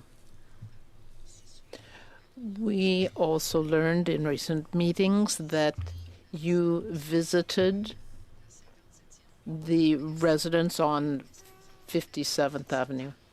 Did you make those visits before or after the purchase agreement was signed by Global Affairs? I made that visit after we had made the offer to buy, and I believe, and I'm sorry I don't have the exact date with me, I know that the official signature to buy the property was made in June.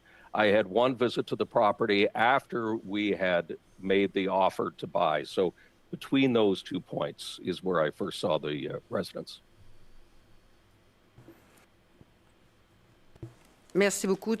Thanks very much. So your visit, even though if you said that residence was not appropriate, the offer had already been signed and the decision made. The offer had been signed. The offer had been made. That is correct. Tom.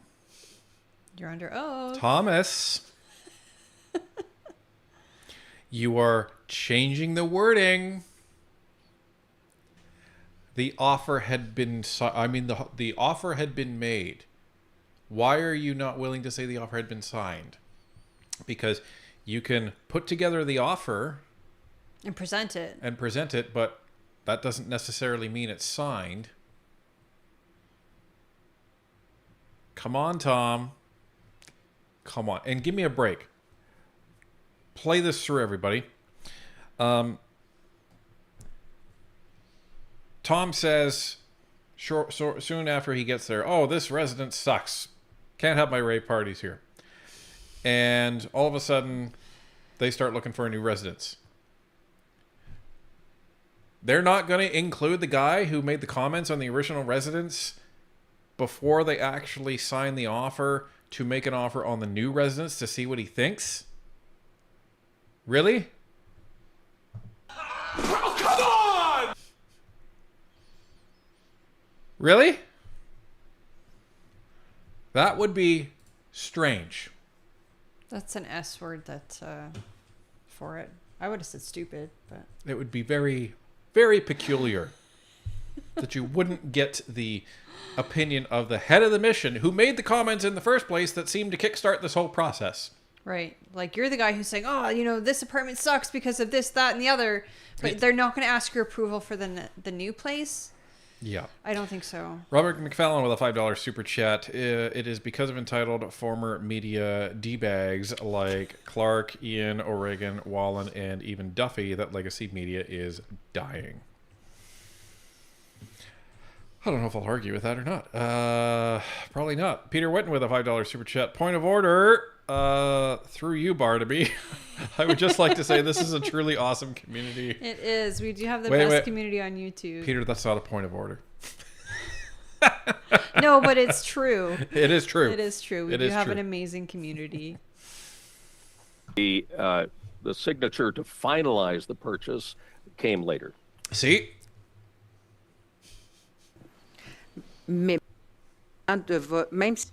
So when you visited after the offer to buy was signed, if you had said, no, this is not an appropriate place, that wouldn't have changed anything. Is that correct?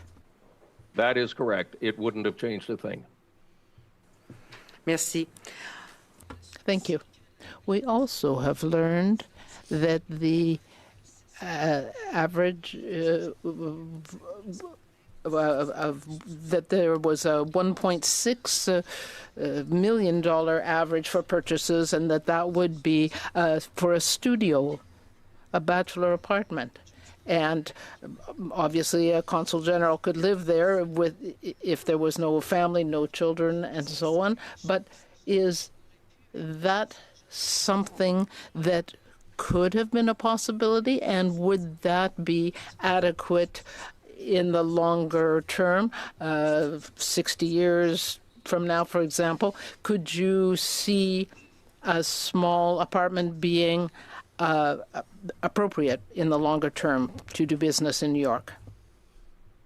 No, I don't, and let me explain why. Once again, as I said, we're in a competitive environment here.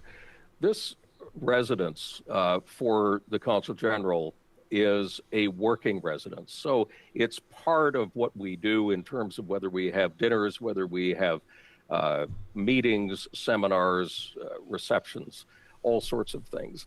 And if you take a look at where our competitors are, such as the United Kingdom, who I think spent $26 million American on their residence. I think the Italians spent $35 million on theirs. And I'm talking American dollars, and in American dollars, we spent $6.5 million. So you can see already we are much smaller, much more compact, and maybe more efficient than our competitors are. But a small Merci, Monsieur Clark. apartment. Thank you. I have one last question. I'm sorry to interrupt you, but I just have a little time. So you said that you shared an opinion just with another member of your colleague. So what is how is the space divided between family and official use? Answer, please. The family space is very small. The official space is very big. That's as briefly as I can put it. Thanks.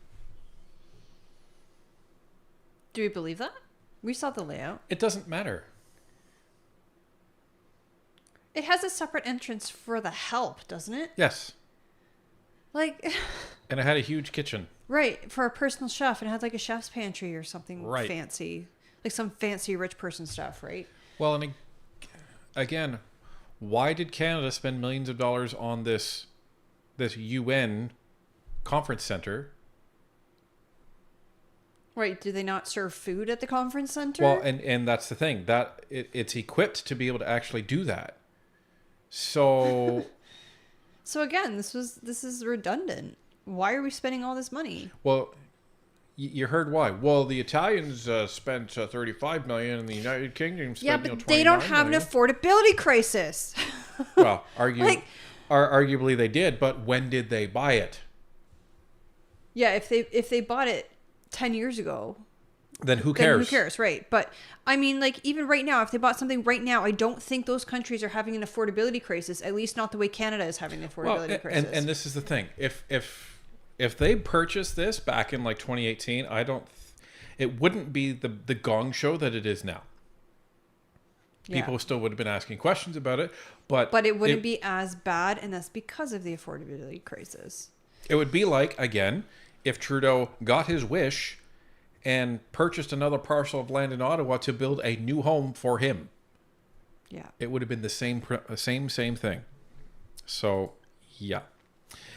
Anyhow, we have a couple of comments in here first is from... Sorry, my browser keeps crashing. I can't help you right now. Oh, that's fine. I think I'm good.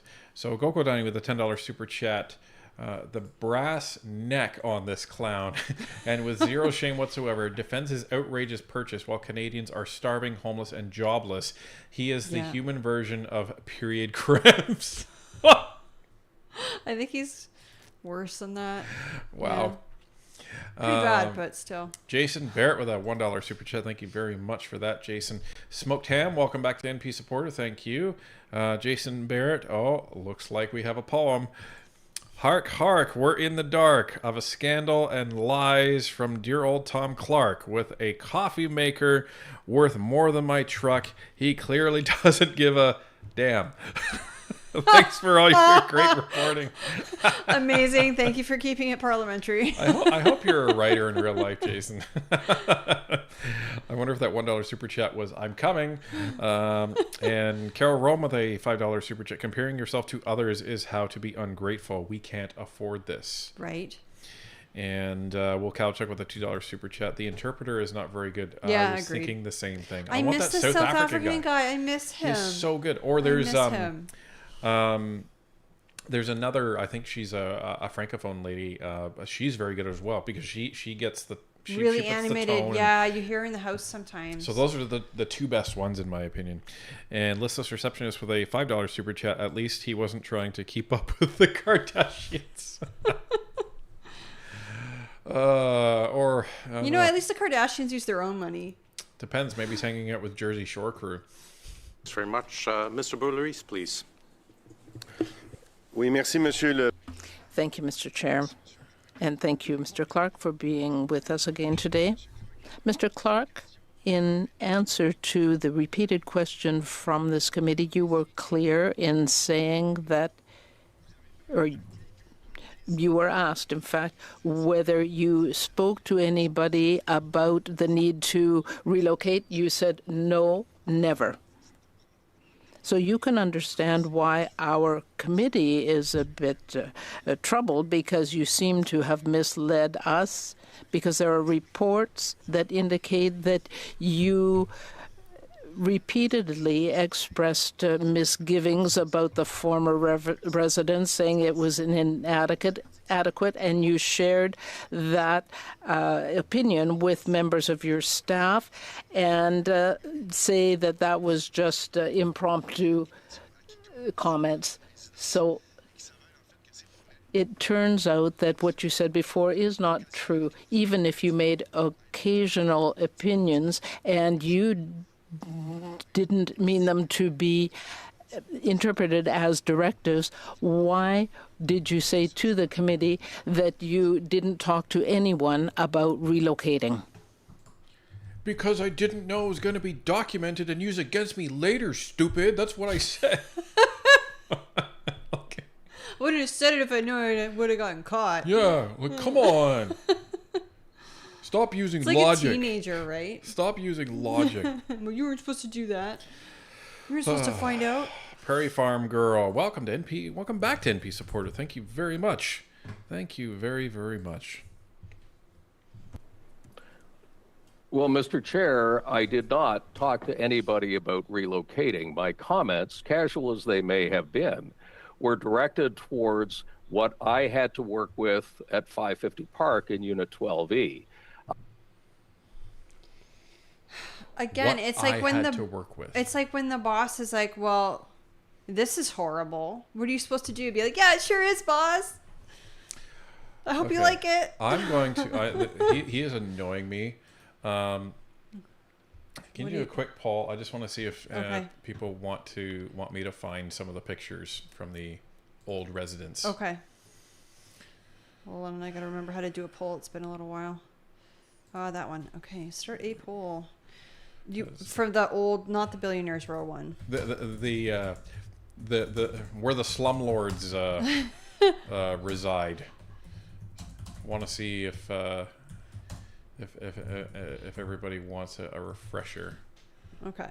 There you go. Polls in the chat now, which you guys are probably seeing it a few seconds ahead of time from me saying this, but click yes or no. We're going to search our hard drive and see if we can pull up some of the old photos of the old residence, this slum that poor Mr. Clark had to live in. Yeah. Yeah. Gotta see if... This is also a good time to remind you to please hit the like button if you haven't done so already. It helps push the stream out and gets more people joining us. Okay, so the good news is, yeah, I think I found it. Yeah. Is that the old one? Yeah, that is. Yeah, the old one. that's the old one. So I can't get over these floors, how gorgeous they are, and you're going to see them in a minute. One of my hobbies, well, when I used to have time, was woodworking, and I always loved working with walnut, and it's such a beautiful wood, and it's so expensive too. It's probably one of the most expensive domestic woods that the lumberyard I go to carries, and it's just gorgeous. And these people are complaining about it. I can't get over it. Oh yeah, like. And it must be so nice to live in luxury and think it's a dump. Right? It's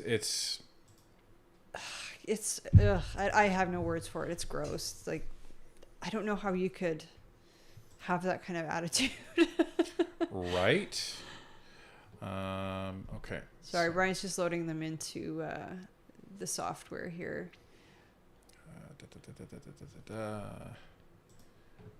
August 27th. Okay. So, yeah, this is something else, folks. So while Ryan's doing that, welcome to NP supporter to Prairie Farm Girl. And also we have C. Bryden 77 asking, when do we think we will have the election? May? So my guess is going to be, if they don't dissolve the House this week coming up, I don't think that they will dissolve it until the spring, which means they come back the week of, I think it's January 27th is the day that they come back to the House. It might take them a week or two to dissolve things if they do. And then if they do, possibly in February or March, we'll have an election. Or maybe they will wait until February, until after Jagmeet's pension is secured, and then they'll call an election. And then it'll be probably like March or April. I definitely don't think it's going to go into next fall. I think it's going to happen, like I said, if it doesn't happen right before Christmas, I think it's going to happen in the spring. Yeah, that's my best guess. Okay, so, ladies and gentlemen, try to avert your eyes from the horror that you're looking at. So this is the living room of the old residence. Here's the expanded living room view of the old residence. Ew, a grand piano, what a dump. Right, and you see the walnut floors. God, those are so ugly. How could anybody live in that? And this is on Park Avenue, everybody. Remember the Monopoly game? Like, can you see, like, that space goes all the way back there? You know, there's like a full, what's that, an 8-person dining room? And look at the size of that television that's there. Or is that a painting? That's a painting. Anyway, that's the dump, everybody. That is the dump. So I don't know what they're I don't really know what they're complaining about at all. Anyway, that's what they wanted to get away from and move to Billionaires Row. So let's continue. I noted that there were problems with the furniture, for example, that made it very difficult for people with mobility or accessibility issues to use that furniture. I expressed that the family space was, and this goes a little bit further to explaining what I meant by that, there is in that apartment no designated family space other than the bedrooms. Everything else is representational. I brought this up to say, as we have heard in previous testimony from officials of global affairs, this is not an uncommon comment for incoming heads of mission to say. It is a problem with many official residences. So, if you recall, these are just passing comments, but it seems like there was a lot of feedback in those passing comments. Just saying. Irk with a $7 super chat. Pierre removes the carbon tax. Do you find folks have any faith that the big grocery stores will adjust their prices and pass those savings on to us? They better. They better. Because we've been actually mentioning this with our interactions with some of the MPs, is that you guys are going to hold them to account, right? And they're not just going to scoop all that up in profit. And it's not just the grocery chains. It's everybody along the supply chain, right? Because whether it's furniture, whether it's toys, whether it's textiles, whatever it is, all of that is gobbling up, having the carbon tax applied to it, and that is making it more expensive for you. So all of it, not just groceries, but all of it, we need to be seeing that savings back. Je comprends votre point. I understand your perspective, but when you say... Une réponse précédente. Je n'ai pas demandé... You said, I did not ask to have relocation, but you can understand that if you say to staff that the space isn't appropriate, the furniture isn't appropriate, it is inaccessible, and so on, and it isn't good for family space, that could easily be interpreted as a desire to relocate. Mr. Chair, I want to repeat again that the process for relocating an official residence is not in the hands of the local head of mission nor the staff of the mission in New York. It is entirely in the hands of the property division in Ottawa. So? Question de mon collègue, Monsieur Jari. Mr. Jari, my colleague, asked the question as to whether you ever spoke to this of this to anyone. You can understand that we as a committee are feeling that we've been misled. Mr. Chair, I can assure the member that everything that I have said is, and it is now, the truth, the whole truth, and nothing but the truth.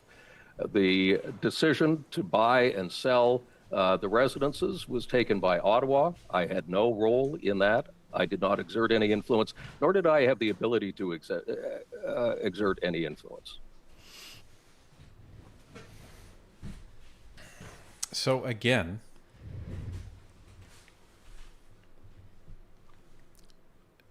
he's this is the problem.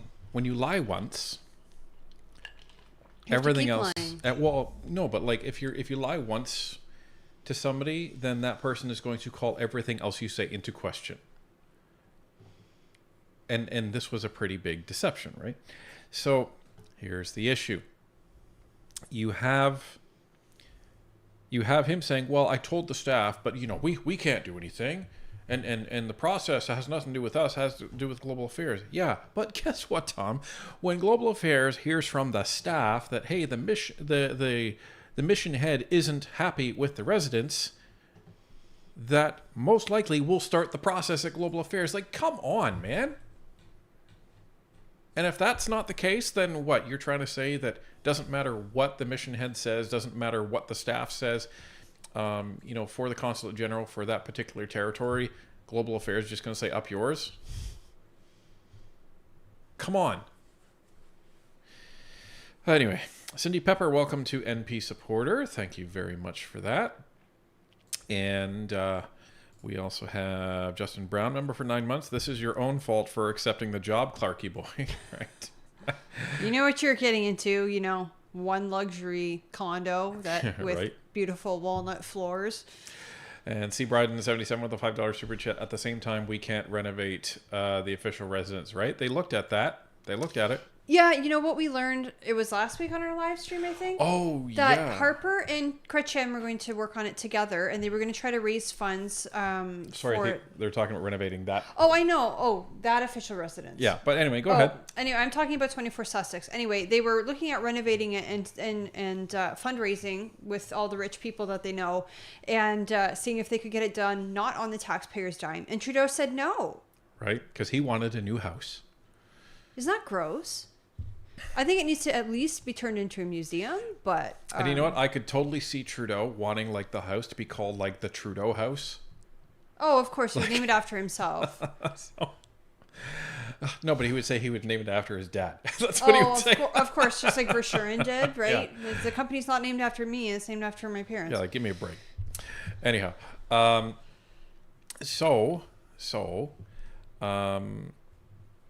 the one thing that we did learn is they looked at renovating the official residence, like the old building, and they said, oh, but the quotes we got, but that would have cost something like $2 million or something. And then they were asked, okay, so how many people did you request quotes from? And they said, well, we didn't request quotes from anyone. But just somebody was like, yeah, it'll cost too much. But we estimated that internally. We're really good at that. What? Hello, look at every government project. It's always massively overestimated. So give ridiculous. Me a break. So ridiculous. Anyway, Trish Pro with a $2.79 super chat. Oh, the inhumanity of living in the old palace, right? Right. It was a palace. It really was. Liz Tabor with a $10 super chat. Quick question here: is there only one Tom and another one wanted a new address? He is a liberal? That's a very good question. The Liz. other Tom. How many Toms are in the mission in New York? Inquiring minds want to know. Right. And do they have a untoward business associate that is involved with cocaine and other mischievous activities? Jade Sperry with a $5 super chat. Thank you very much for that. Will Kalchuk with a $5 super chat. I would like to know where Tom lived before in Canada. Like what? Right? I'll go live there. No problem. Savage Silence with a $2 super chat. How very dare you? Oh, that's good. Dans ce cas-là, Monsieur Clark. In that case, Mr. Clark, would you say that the new residence that has been purchased meets the criteria that you felt were important? Global Affairs Canada informs me that the new residence meets all the criteria that they have. What? Tom, you didn't answer the question. This evasiveness on these questions, this is what calls everything into question, right? Because he's not saying, oh, well, yes, it met my criteria. He went to see it. He went to see it. If he really wanted to, try and evade this, he would have said, my criteria. Well, that's the problem, because if he says my criteria isn't relevant, then the next question is, well, then why would you made that original passing comment? Like, he's kind of caught here. But it's not my requirements; it's Global Affairs requirements. Vous êtes davantage satisfait de la nouvelle. So, are you happier with the new residence than with the former one? Mr. Chair, you'll understand it's not a question of my happiness. It wasn't a question of my unhappiness or my happiness.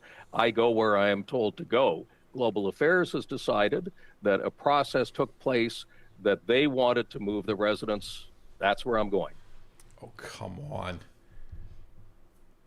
It's not a question of my happiness or unhappiness. I go where I'm told to go. I just complain about it when I get there. This is the stupidity of these answers. Oh, man.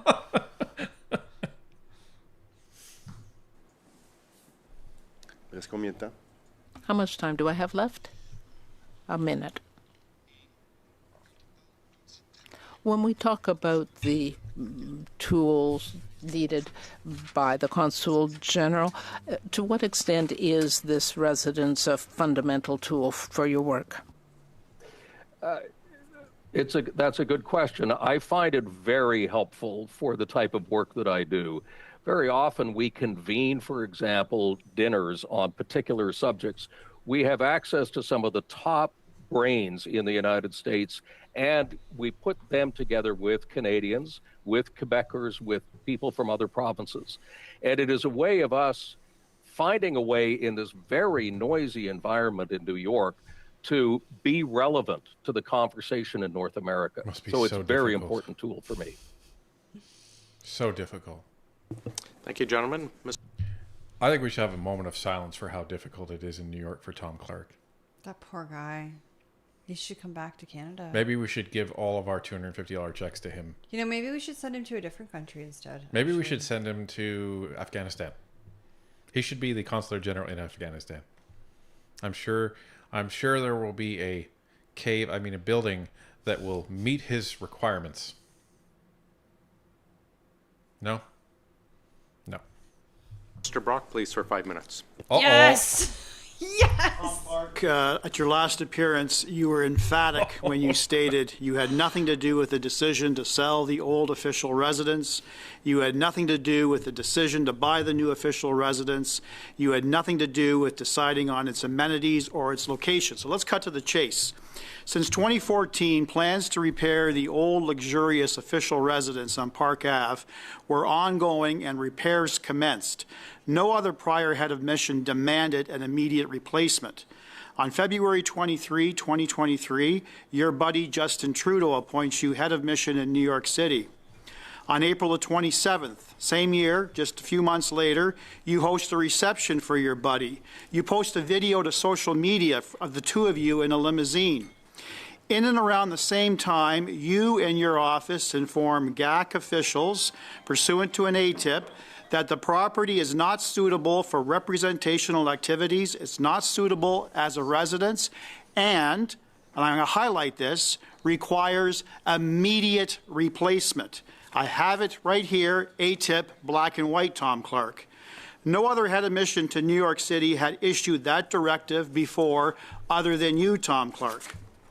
We also have the infamous email dated June 17, 2024 from Emily Nicholson. States both CNGNY and HOM, that's you, Tom Clark, and staff have been instrumental throughout the process, with the head of mission, you, Tom Clark, providing the green light for the selection of the new residence.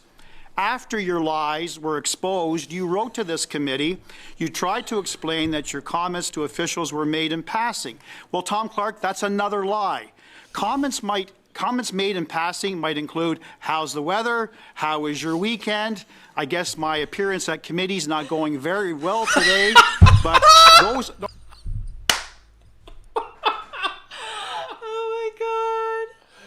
Oh my goodness. Oh my goodness. Oh my. This is a Christian Firth moment right here. Oh my goodness. Wow. No wonder they call him the prosecutor. A passing comment is, I guess my appearance at committee isn't going well. Wow.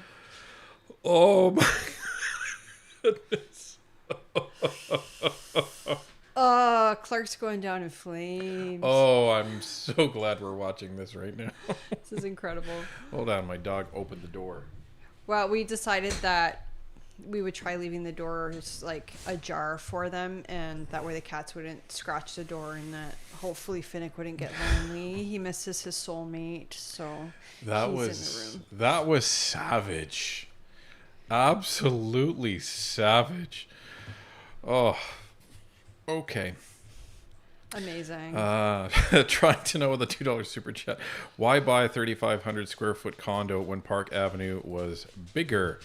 Because it was a slum. Yeah, total slum. Did you see those floors? Yeah, didn't you see the crap all over the walls? And the grand piano? Ugh. Yeah. You know how much effort it takes to move a grand piano? Grand piano is so last century. Right. Kevin S. with a $2 super chat, more comfortable on camera now. Love you guys. Just a little bit. I think we've kind of come into our own. It was very scary going from avatars to camera, but I think we've adjusted. I think I've adjusted. I'm still a little nervous sometimes. Like when we're doing interviews, I'm always nervous, but I'm okay right now. I'm not, because I know I'm the ugly one, so it's fine. People don't come here to look at my looks, so. I do. Yeah, no, you don't. Goko Donnie with a $10 super chat. Sick and Brockinator, spare nothing. Go for the jugular. All right. Okay, I'm sorry, I have to back that up.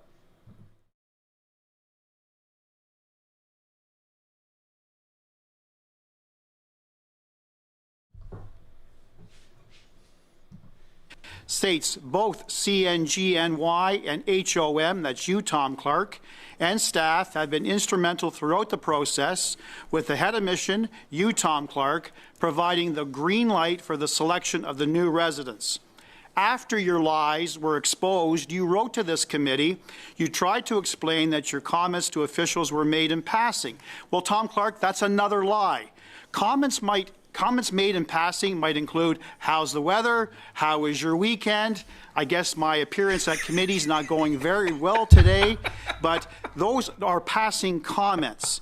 You issued a mandated direction to your staff that was communicated to GAC officials that the official residence on Park Avenue needed an immediate replacement. Isn't that correct? Mr. Chair, I feel I've got to correct the record here. Let me start by saying there was never a directive or a mandate from me to my staff whatsoever. Let's talk about who in your office you spoke with, because I'm also looking at an article from the National Post. You indicated, and you're quoted, I also observed the issues between family and representational spaces. I shared these views with Consulate General Administration. So who in administration did you communicate with? Names, please, and positions. When I first saw the residents... Names, please. Names. Yeah, Mr. Chair, when I first saw the residents, I was in the company... Clark, it's a direct question. Who are the officials in your office that you spoke with and raised these concerns? Give me names, please. Mr. Chair, I'm trying to tell you that. I am trying to say that when I arrived in New York and I saw the residents for the first time, I was... The history, Mr. Clark. Just give me the names of the officials in your office you spoke with. It is not a difficult question. For the third... I know we say it every time, but could you imagine, like, you're in the courtroom and you're the defendant and Brock's coming at you like this? You're like, okay, I did it. I admit everything. Even the things I didn't do, I did it. No, the funny thing is that would happen, and then the judge is like, bailiff, you're not on the stand. He's not talking to you, bailiff. You're fine. Just anybody in the courtroom. You're fine. Or like the witnesses or whatever. Or like the defense attorney's like, I didn't. I wasn't talking to you. Oh, good. Okay. Yeah, sorry. no, that's he's so, I could watch Larry Brock all day. He's so good. So good at what he does. Yeah, see Bryden with a 77 with a $2 super chat. Do a meetup. You guys rock. Thank you. We do want to do a meetup. We're hoping maybe Ottawa in like the spring or the summertime. Just because it'll be nice and warm and everybody can just kind of chill out. Yeah, so we'll see what happens. Yeah, see what the future brings. Olga Blonsky with a $28 super chat. I'm so happy to see the two of you laughing. It warms my heart because you two work so hard. Thank you. Thank you. We work hard, we play hard. Mostly work hard, though. And Karen Ann Grace with a $5 super chat. I sure would like to see the behavior panel break down old Tommy's body language. Mm-hmm. And Goko Dani with a $10 super chat. I'm waiting for the DDT or the power suplex. It's coming. He's beyond had it with this waste of skin. Time, give me names. Mr. Chair, for the third time, I will say that when I made those comments, I was in the residence. I was not in the office. The people in the residence were the ones greeting me at the time. One was our MCO, who was Mario Bott. And quite frankly, I can't remember who else were there. I think there were about 3 or 4 other people, mainly from the property section of New York.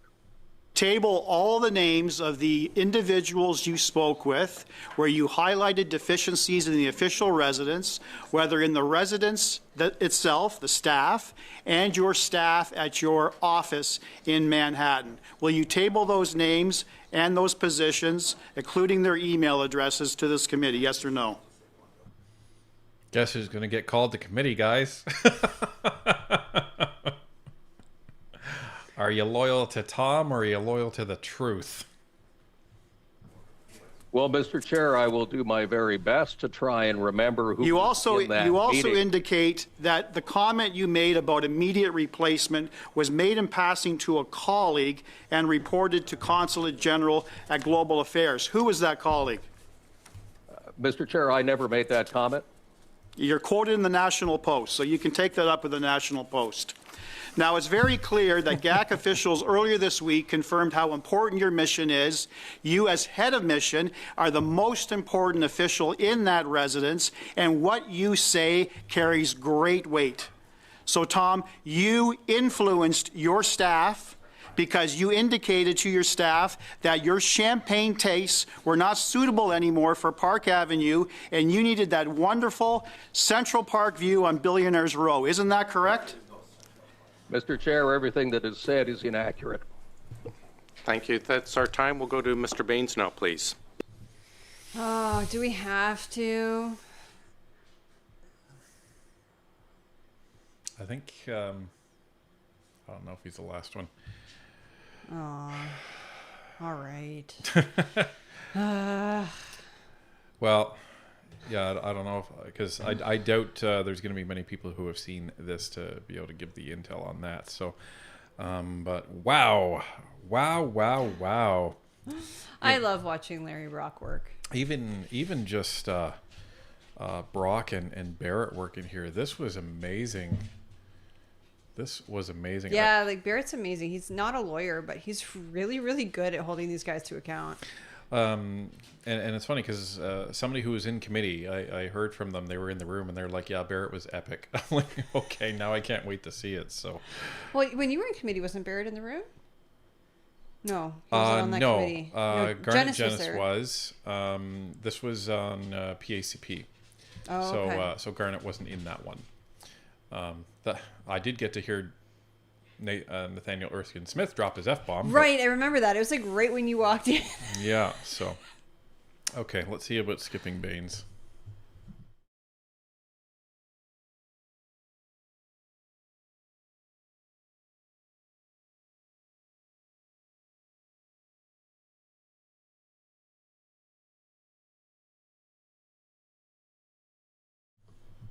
Well past our time, Mr. Clark. Thanks very much, Mr. Baines, Mr. Clark.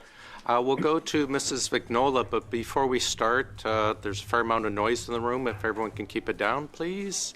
Mrs. Vignola, the floor is yours for 2.5, please. Thank you very much, Mr. Chairman. From what I understand, Mr. Clark, you made a comment to the effect that, well, rather you wanted it to be informal and you weren't intending for it to reach global affairs. Is that correct? That is correct. Okay.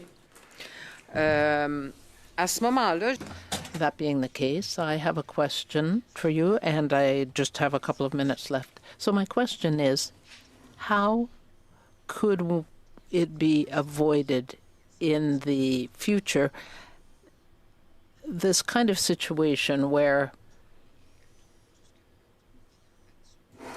we're all dealing now with this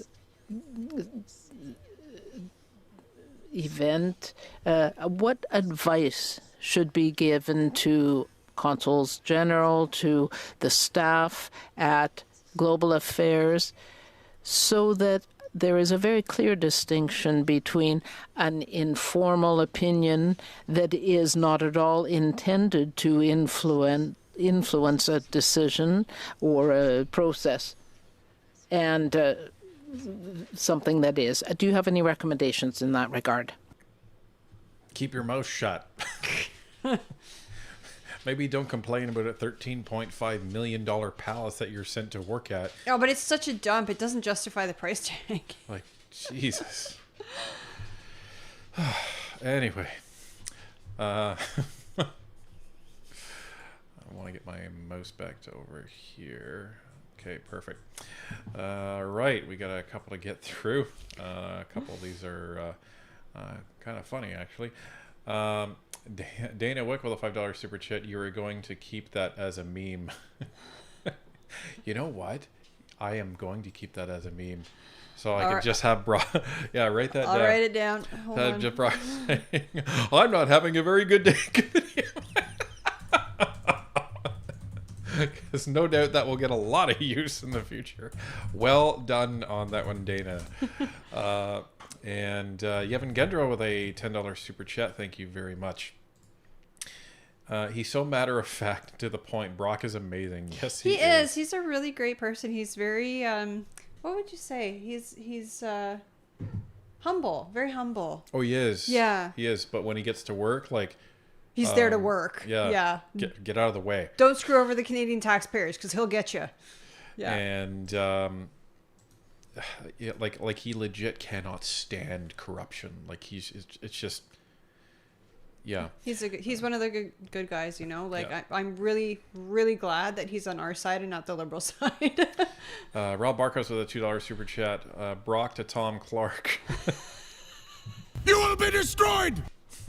Pretty much. That was exactly it too. Pretty much. Justin Brown with a $2.79 super chat.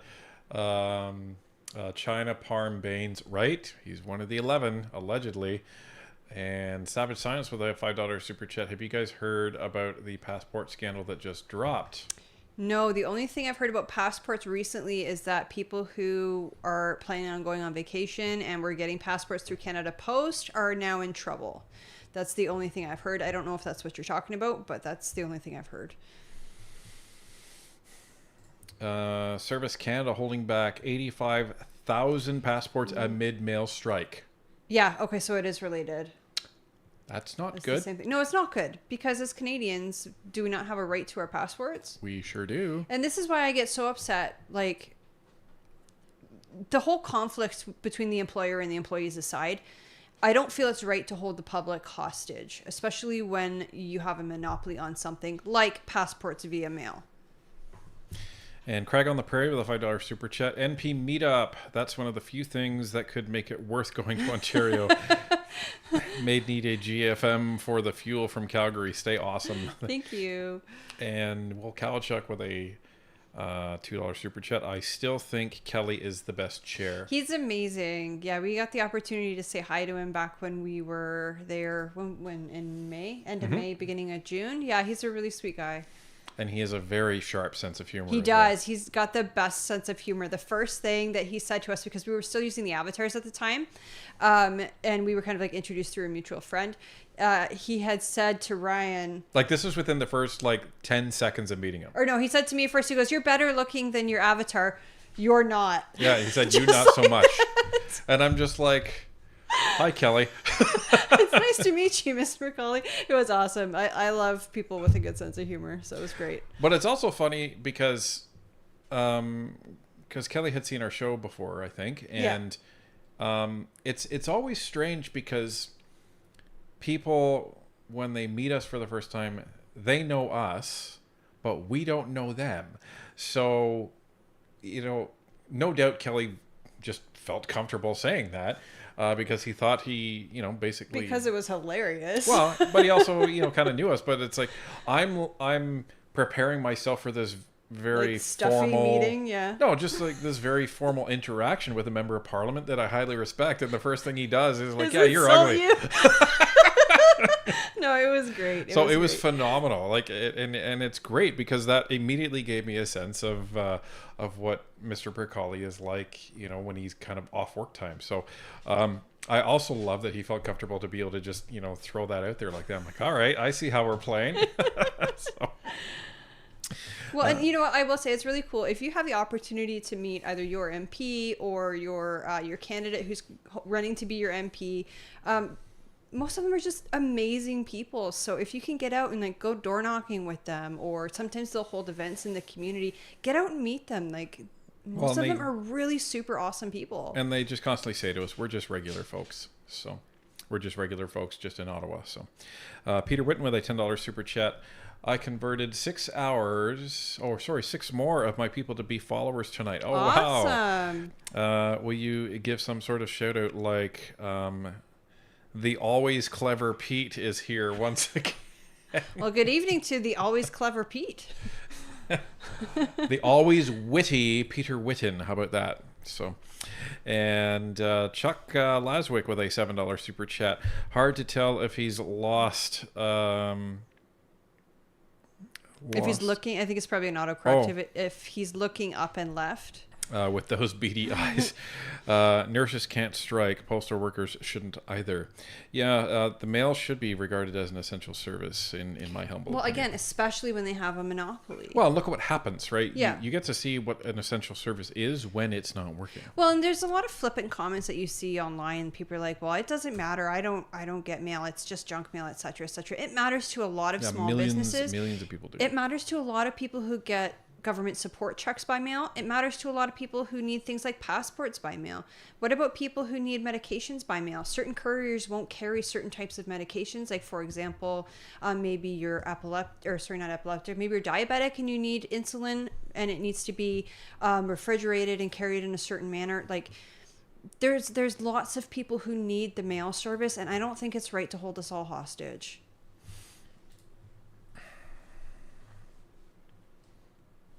It's a very good question. I think that I would answer it this way, briefly, that the process needs to remain the process.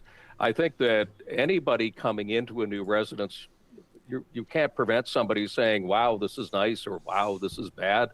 But I think that there has to be an understanding on the part of everybody, as there is now and as there was here in New York, that the process is entirely in the hands of Ottawa. I don't think it would befit any head of mission to walk in and ask for a new residence. I can't imagine anybody would do that. I certainly didn't do that. But I think that, to your point, Madame, that perhaps Homs should be told the obvious, and that is don't interfere with your with the decisions that are properly being made elsewhere. Thank you very much. That's our time. Mr. Boulerice, please. Oui, Monsieur Clark. Mr. Clark, I am pleased to have you here today because I want to ask you a question about something that is of great concern to Canadians and Quebecers, and that is the arrival of the new Trump administration. And there have been very clear indications about protectionism, the imposition of tariffs, the conditions for renegotiating the U.S., Mexico, and Canadian Accord, the CUSMA. And I just wondered what you are doing in that regard. What we are doing is talking to as many people as we possibly can. This is a time when I think this is a wonderful occasion for education. And what I find, quite frankly, when I'm dealing with issues here in the United States, so often we're pushing against an open door. There's not real resistance to dealing with Canada. It is a matter of educating people about who we are, what we bring to the table. I work closely, for example, with the Délégué Général du Québec ici à New York. We work collaboratively in terms of advancing both Canadian and Quebec interests here in New York. So on all the above questions that you asked, I think that the answer is that we need engagement, we need to talk, and we need to tell the Canadian story. Peut-être en terminant, les États-Unis. Well, just in conclusion, the U.S. is a federal state and the federal government has a strong role, but I would like to hear from you about the role of the states in our trade relations with our partners in the U.S. Great question. Extremely important. As I said earlier, 4 of my 5 states, we are the #1 customer in all those states by a wide margin. When you take a look at the central issue of energy, for example, Hydro-Quebec is building a line into New York City that within a year and a half is going to provide 20% of the electrical needs of New York City. That's enormous, and that's coming from Quebec. And that is a real, excuse the expression, connector between the two places. So when you deal at the state level and at the county level, you're dealing with very important on-the-ground decisions that really mean something to people. And that is, that's very satisfying for me. Merci beaucoup. Thank you very much. And we'll go to Mrs. Block, and then we'll finish with Mr. Sousa. Mrs. Block, go ahead, please. So that was kind of a useless line of questioning. Thank you, Chair, and thank you, be. Mr. Clark, for joining us today. It would appear that your testimony today is consistent with that you made at your first appearance here at committee, in which you continue to deny having any involvement in the purchase process for the new official residence, and that you made no direct complaints about the state of the current residence. Is that correct? I made no direct complaint to the process. That is correct. To the process, I'll note that. So to be clear, in response to my colleagues' questions, you testified that it was upon your arrival to the most important mission that Canada has, the first comments you made to those welcoming you were to express concerns about the residence that you were in fact going to be living in. And I'll refer back to the ATIP. I won't quote it because my colleague already did that. But the first comments you made to those welcoming you were to express concerns regarding the completion of the renovation and the refurbishment project. You indicated it was not suitable to be the Consul General's accommodations and that it did not have a floor plan that was ideal for representational activities. You went on to say, and you've testified again today, that somehow there is absolutely no connection to making these comments that were made to those greeting you, that there is absolutely no connection to the actions that took place and the decisions that were made following that. You know, while you refuse to see the connection, I think your staff certainly understood the mission. Bingo. Especially if it's new staff. Right? Again, imagine this. Imagine you show up for work, you're the new boss, and you're working at a machine shop. And you come in and everyone, comes to meet you, hey boss, blah, blah, blah, blah. And you're like, hi everybody. This shop is a disaster. Why is this such a disaster? There's like crap everywhere and there's machines over there. If your staff then doesn't remedy that without you having to ask them, that's going to be a little strange, don't you think? And if you're the staff, you're going to be like, oh crap, the boss doesn't like the new place. Okay, we got to get that feedback back to Global Affairs. Come on. So I love this line of questioning that Kelly Block is going on. Like that is unreasonable for you to say that, oh, well, I didn't expect them to go back and tell anybody. I hardly know these people. Like, making comments like that in passing, assuming they're not going to go back to anywhere, and assuming they know that you are not making those comments in an official capacity, are usually with people that you've worked with for a number of years. So they know your tendencies, they know how you operate, they know your comments, and they know the difference. So I don't buy that one bit. No. Kelly Block, as usual, being awesome. Making sure that I'm up to date here. Okay. So we have Lazarus with a $2 super chat. If our tax dollars fund them, they work for us. Yeah, 100%. Referring to the postal workers. Yep. Well, that refers to anybody at any level of government, whether they're elected or not. And this is being silly. Roy Shefford with a $5 super chat. My driver's license renewal is now stuck in the mail. Oh, that sucks. Oh, no. That sucks. Hopefully you don't get pulled over, number one, but hopefully if you do, that they're a little more understanding about that. Yeah. And Goko Donnie with a, well, keep your old copy with the sticker on it. Goko Donnie with a $10 super chat. Mrs. Block is a legend. She's beyond done with this waste of breath. She's amazing. We actually had the opportunity to meet her as well, and she's just a very sweet, kind lady. Yeah. Sorry, our cats are having a cat fight in the room. And just 1 second. Landon McIntosh, member for 7 months. I just started watching at the beginning, but I miss committee live streams. Can't watch them without the commentary breaks and the lib skips. You rock. Thank you so much. Okay. They understood what they were hearing, and they absolutely understood that you were not happy with the accommodations. You were making those observations right off the get-go, and that they needed to do something about that.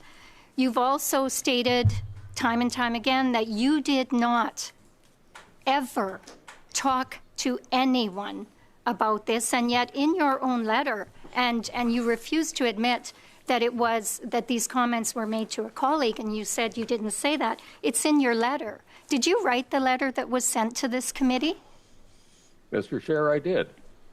So in this letter, you said, I was not aware until media reports this week that this comment made in passing to a colleague had been reported by the Consulate General. So my colleague had asked who that colleague was, and you said, I didn't make these comments to a colleague. Which is it? Did you speak to a colleague or did you not?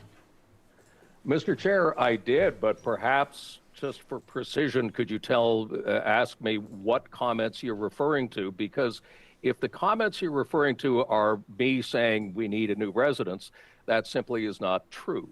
Mr. Chair, I'm going to interrupt you there, Mr. Clark, because this letter that you sent was all about the issue of the kind of influence that you may have exerted over the purchase of this condominium. And so if you want to try and distract and confuse, I'm just going to use the time that I have to keep us on task here.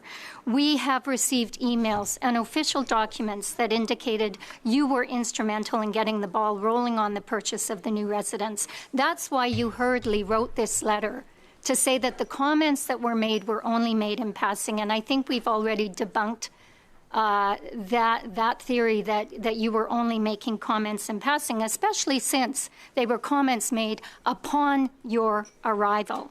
We also have the official report from Global Affairs Canada. So you see, Mr. Clark, the issue that we are facing here is that you have obviously and shamelessly lied to this committee on multiple occasions. And so my question for you right now is, why don't you just come clean with this committee and Canadians, admit you've lied, follow in Randy Boissonneau's footsteps, and resign? Indeed. Love the teamwork here by the Conservatives, because Stephanie is keeping the time for Kelly Block as she's talking, and as she's coming to the end, you could hear her in the background, 30 seconds, Kelly, 30 seconds, and that, because you need to give enough time for the person to respond as well. Otherwise, Cheryl's going to cut them off. So so that was interesting on that, because you don't really get to see that too much. So that's kind of neat to see. And this reminds me, you see that in the House actually when someone's speaking during question period, you'll see Fergus count down. He'll give them a 10-second warning with his hands, and then he'll count down from 5. It's actually pretty cool because you don't see it on the cameras when you're watching question period. So what he'll do is as they're talking, you'll see him go like, where's my camera? You'll see him go like that, yeah. And then he'll count down 5, 4, 3, 2, 1. Yeah, and then they turn off the mic. It's just cool because you don't see it on the cameras. You only see it when you're there. And anyway, so Kelly Block is going to be a phenomenal minister, assuming she continues her MO like she is in committee. And the thing that I am so grateful for is she is the shadow minister for procurement for PSPC, basically the procurement arm of the government. So I think all Canadians are hoping that she shows this same precision and non-tolerance of BS when she's dealing with that department and arm of the government than she does in committee, because it needs it 100%. Oh, I think she will. And her partner in crime in that will be Stephanie Kuzy. Stephanie Kuzy is sitting to her left, and she is... if an election were today, she would take Anita Anand's position as president of the Treasury Board Secretariat. And she has no patience for crap either. So, you know, with these two phenomenal ministers, and they're not there because they're women, they're there because they're excellent at what they do, right? Doesn't matter what gender they are. They're there because they're qualified to be there. And that's the one thing that, you know, we can take comfort in on the Conservative shadow cabinet. Every single person that's in their position, they're not there as a token. They're there because they're qualified. Right. And Pierre has some phenomenal women in his shadow cabinet. Like Stephanie Kuzy, Kelly Block, Michelle Ferreri, Melissa Lansman. They're all like rock stars. Just superstars. They're amazing. Good job, Kelly. You have 20 seconds, Mr. Clark. Mr. Chair, I would say once again, and I am under oath, I can tell you that everything I have said is the truth, the whole truth, and nothing but the truth. It's the remaining seconds I have to my colleague. Thank you. Given this testimony, I'm looking for unanimous consent then, Chair, to call Mr. Mario Bott, Mr. Christopher Vistra, and the author of the International Platform Report, Ms. Christy Vliet. Thank you very much, Mr. Chair. Those are the colleagues. Come on, sound guys. His mic's not on. I know. Did they turn it off? Clark, thanks for being here, and I just wanted to... Oh my goodness. A couple of things I'm just going to... Okay. All right. We're not going to go to Sousa. Don't worry. And it's not going to be for another like week that it'll be in the committee documents. The committee doesn't have Hansard, but it's kind of like the committee equivalent of Hansard, and it takes over a week for us to see. I don't even know if we'll hear it because it didn't pick up on the mics. That's what I mean. I don't know if we'll get it, but I'll check with whoever's in the room to see what happened. So anyway, holy crap, folks, that was intense. Yeah. So that was the end of Tom Clark's testimony, and then they took a break, and then they brought in new witnesses and to go on. Just applauds to the Conservatives. That was epic. They came prepared. They came ready to play. They came to play, yeah. They didn't come to mess around. Well, and the minute they confirmed that Tom Clark was lying to them, they must have really, really got to work. So, anyhow, folks, this is Tom Clark. It's just another scandal that is going on as this government takes its slow nosedive into the ground, where it's going to crash into a fiery death, and that will be an election shortly thereafter. But anyway, it was a great way to spend a Friday night with everybody. Thank you, everybody, for showing up. We're still going to have our weekly live stream on Sunday. So make sure you bring your questions. It's 9:30 start on Sunday, 9:30 Eastern time. And we also have a special interview dropping tomorrow. So if you haven't seen the short for it, check it out. And I think it'll be dropping probably tomorrow early afternoon, if I had to guess. We'll see. Hopefully. Depends on hopefully early afternoon tomorrow. Depends on when I can get it edited. How fast you can edit it, yeah. It's gonna be great, and we still have, let's see, 1, 2, 3.5 weeks of Parliament left, folks. So, and now if they're going to do this tax thing, they have to get this done like now, because retailers are not going to be changing over their POSs in anticipation of this coming. No, why would you spend all the time and effort to do it if it wasn't certain? Yeah, and potential money to actually do that. So it's going to be interesting to see how this actually plays out. Nothing happened today from what we saw, and don't worry, Justin Trudeau and Jagmeet Singh are going to let you know as soon as this happens. But next week is going to be very, very fascinating to watch as this continues to unfold.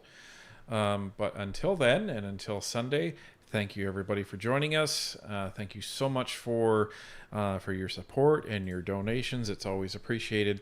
Go check out the poll on the YouTube page or the Twitter, our Twitter page, if you haven't already. And we will see you in the comments. Have a good night. Yeah, we have a few super chats. We do. Clean up. Sorry, I'm not sure if these ones were read. So these ones may be getting read a second time. Forgive me if they are. From Kevin S., we have government checks are still delivered during a strike. Well, that's good news, but it sounds like the passports aren't. So I feel really bad for anybody who's booked a trip and was relying on a passport. We have a $10 super chat from Gokudani. It says, someone get some water for the epic burn. Go, Kelly, go. Absolutely. Call the ambulance. We have Don B as a NP supporter saying, thank you, Northern Perspective, with a thumbs up and a maple leaf. Thank you, so Don. much, Don.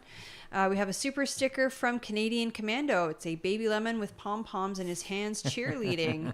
And we have a super sticker from Jade Sperry with a pair character stretching his arm forward and raising his thumb up. I do, again, want to push this interview that we're pushing out tomorrow because I think it's going to be really enjoyable for everybody, but also it helps tell the story of how Northern Perspective came to be in its current state.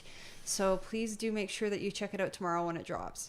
Absolutely. And thank you to Barnaby. Thank you to William. And was Jester here too? Yes, Jester's here as well. So thank you to Jester as well. Thank you to all three of our amazing mods. Have a good night, all. Have a good night, everyone.